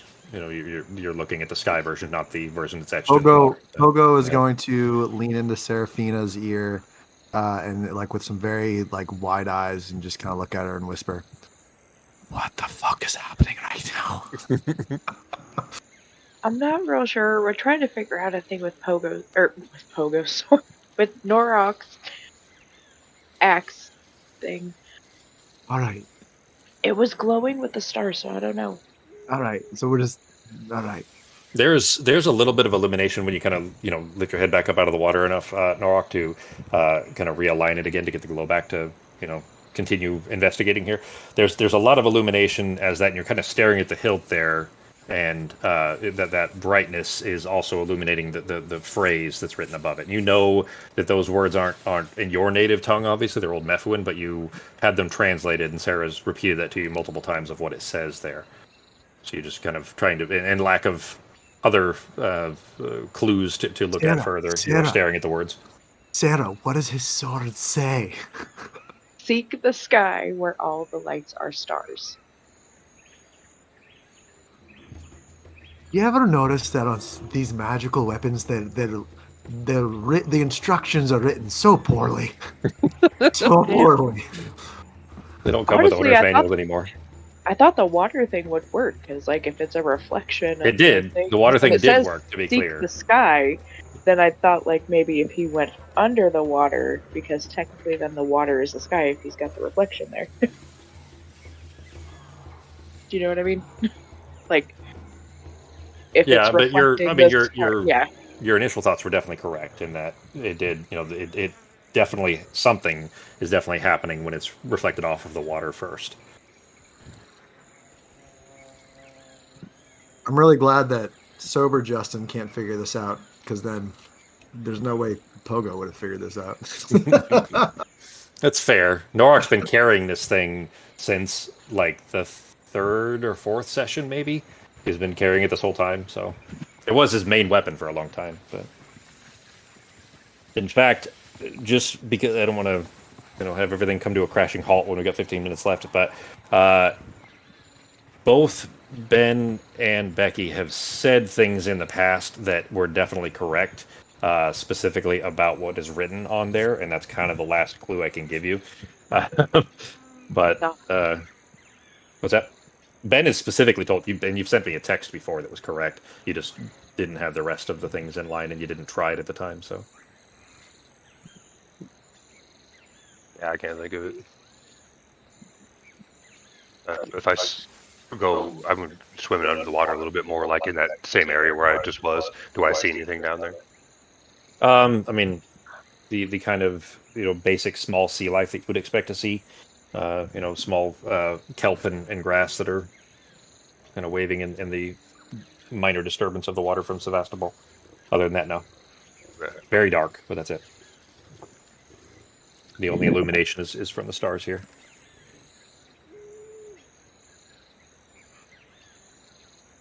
Let's say 15, 20 minutes pass of you guys hanging out here. Pogo trying not to stumble over his own feet as he's walking around out here. You don't really stumble on mushrooms, but you get very tired doing very simple things. Like playing your banjo? Like walking upstairs. And it's like, because your brain's basically like, is this really worth it? And that's pretty much where you're at. But everything's very funny. This is an effective use of energy. The walls do kind of move sometimes, but this would be very relaxing. You'd just be laying, looking up at the stars, enjoying. Well, things. some time passes. Everybody probably is by now getting pretty tired. So, Norok, if it you get the impression that if it hasn't come to you yet, this might be something you need to think on a little bit potentially to come back. I'll tell you as Ben, you have everything in front of you already, and you've literally texted me the answer here before, because you and Becky were talking about this a few times, months ago and a couple of years ago and so on, ever since you had this thing. But it's all right if it isn't coming to you at the moment anyways. This isn't the kind of thing that I would just have you roll for it, because that kind of, this is something for Ben more than, well, I guess it's a puzzle rather that the players figure out, not that the characters figure out, I guess, if that makes sense. Because then if you're just rolling for it, then then it's just luck, I guess, if that makes sense. Anyways, what's that? When he has it illuminated, what's is there like a reflection on the sword, or is it just illuminated? I'm not quite sure what you're asking there. Or not the sword, but the axe. Is there any like reflection of the sky besides just the stars? Like, does it change? No, there isn't. Illuminated? No, there isn't anything like that. You don't see a beam of light reflecting off of the water that hits the axe or anything of that sort. It's just that when he has it aligned and he's looking at it, and his point of view is what matters, as he's the one holding it. But everyone else can just see that it does illuminate very brightly from the haft of the axe. I do enjoy thinking about Norok. Like, we're sitting there for like 20 minutes while he just awkwardly keeps like moving it, and it illuminates, and then and it gets real bright and moves it away, and it's dim. Like, just yelling and like grumbling. He's like in the water, out of the water, halfway in the water, hitting the water with the sword. Yeah, swing that. Just fucking watching him do this, like a goat in a kiddie pool. You know what? I'm going to do something here because I don't want to. Well, I'd like to get this. If we could maybe if we ended it there, then they'd give Norok a week to figure it out. Scroll frantically through text messages. Do you even still have your old text messages? He shook his head no. All right, I got it. Thanks, Chief. The message. I got it. Yep. Yeah, but what does it mean? What I was thinking before is, I don't know if it makes any sense, but when it says all the lights are stars, the first words are capitalized, so it's like an acronym. When it's Atlas, though. I don't know if that's what I was thinking before, but I've thought that somewhat recently when you showed me that before. So while you are holding the Matic up there and kind of murmuring this out to yourself, trying to puzzle this out, you happen to have it aligned in the correct place, and you mumble out Atlas, the word Atlas, that it was the first letter of this, or the first capitalization on the rest of it, and the haft begins to kind of continue illuminating further and further, and so it's more and more bright, and it begins to kind of glow to an almost too bright. We almost have to kind of cover your eyes enough to see it, and you can feel that something definitely happened, although you don't know what necessarily. There is, I guess, one other thing missing, but I can just tell you that you obviously know that something else has happened, but because you don't have the axe attuned, you can't feel it. You can't tell what. Okay. You definitely unlocked it, but because you have to attune Vulcanbreaker again before you would be able to feel what these new things are that it is now able to do. Okay. But I could definitely tell that there was a change within the axe. Yep, and the illumination stays there. It is still glowing. This kind of it kind of dims back down until it's a manageable blue, so it's not blinding anymore. And there is a very almost uncomfortable, like nearly painful, like holding an electric fence kind of feeling for holding on to it. You can tell that you need to rewrap the handle if you're gonna hold on to it, because it just won't be comfortable to hang on to otherwise. It's like there's a constant electrical current traveling through it now.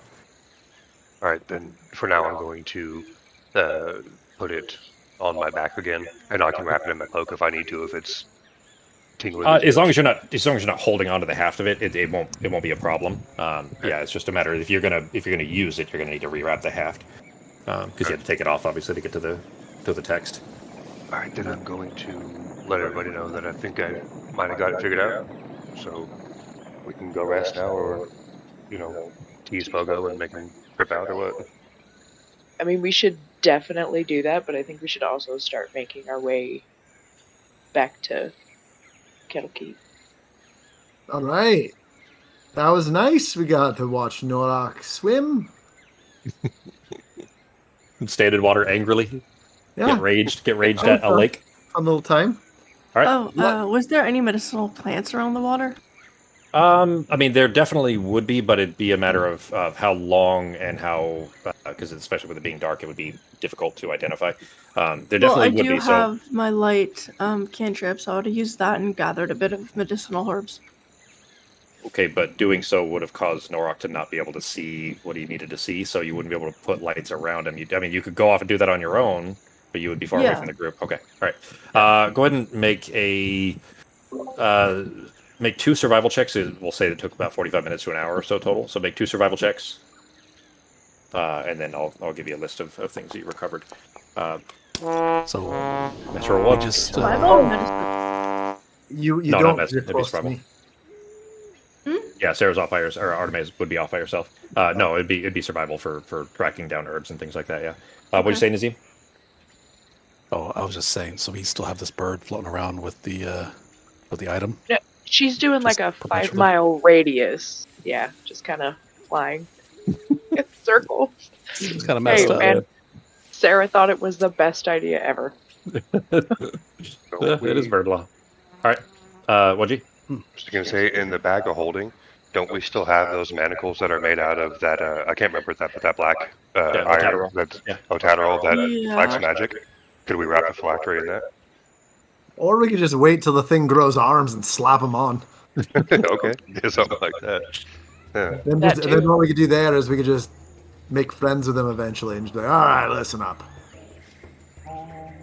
I have I no mean, that's idea. not a bad idea. I don't know how friendly he's gonna be when you raided us What to if- we murdered him. What we can do is we can maybe one day bring him back to life. Not as a lich, Real but like, one. yeah, because that's a great that's idea. That's probably not a good idea. None of that's a good idea. This I is do high. like it. This is high pogo talking. So. Bring him back to life. Then we're gonna have to paint eggs every day on his anniversary. It's gonna There be a we mess. go. I mean, we could always use the manacles, and then I could try Feeble Mind on it. I Does that work on undead?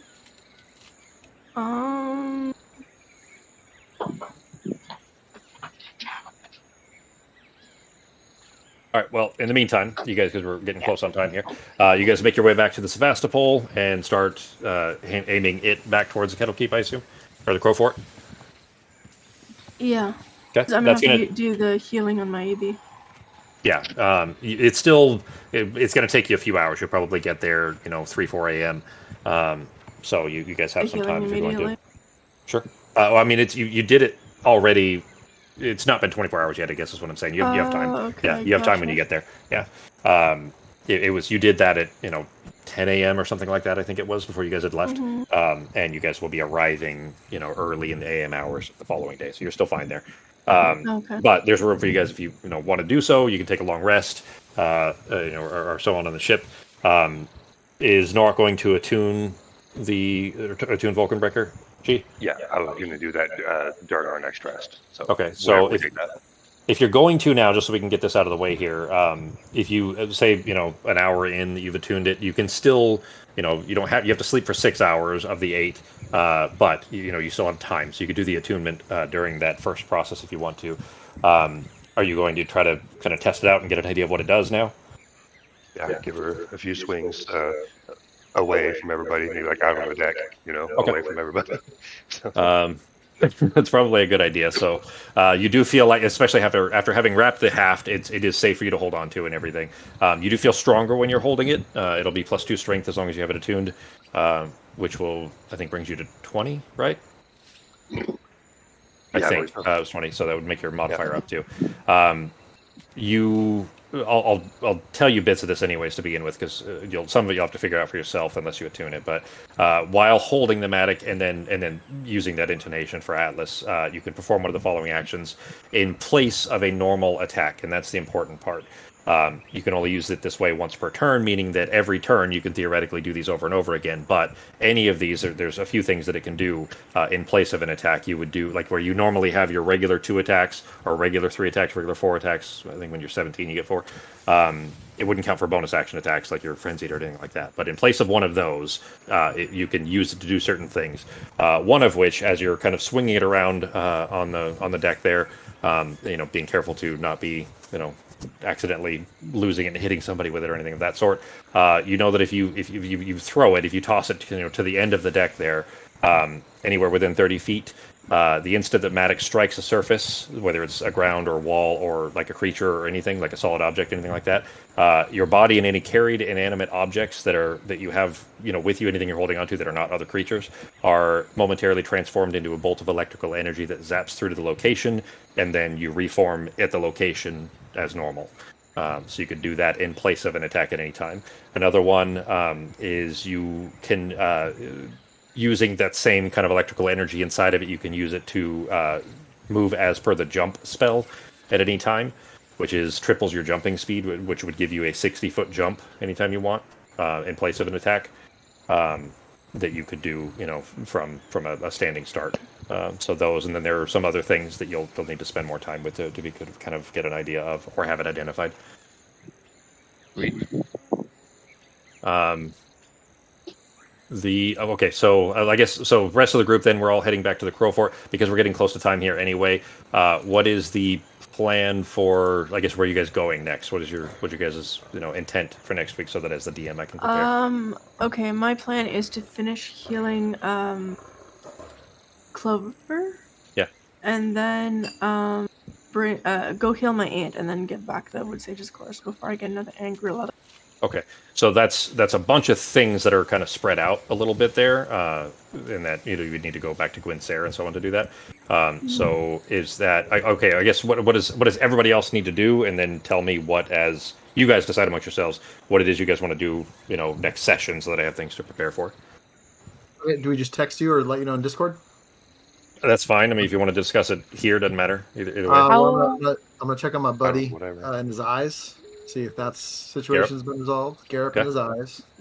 And then, do we want to go shopping, everybody? We could go shopping, maybe at the elf place if she wants to go to her aunt's, and maybe we can find an artificer that would know what the fuck to do with that bottle. Yeah, and also identify my. Does the bird disappear every time we use like a portal or something? Or does it have a range? Like if we go past its range, will it disappear or anything like that?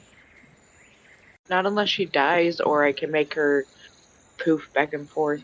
If you poof her, she drops. She does not bring that with her, no. Okay, I was going to ask. Yeah. And she is 5 miles away from you, so you can't even communicate with her. Yeah, so she's just kind of flying right now. How long did we have before we were supposed to do this thing with Maybe?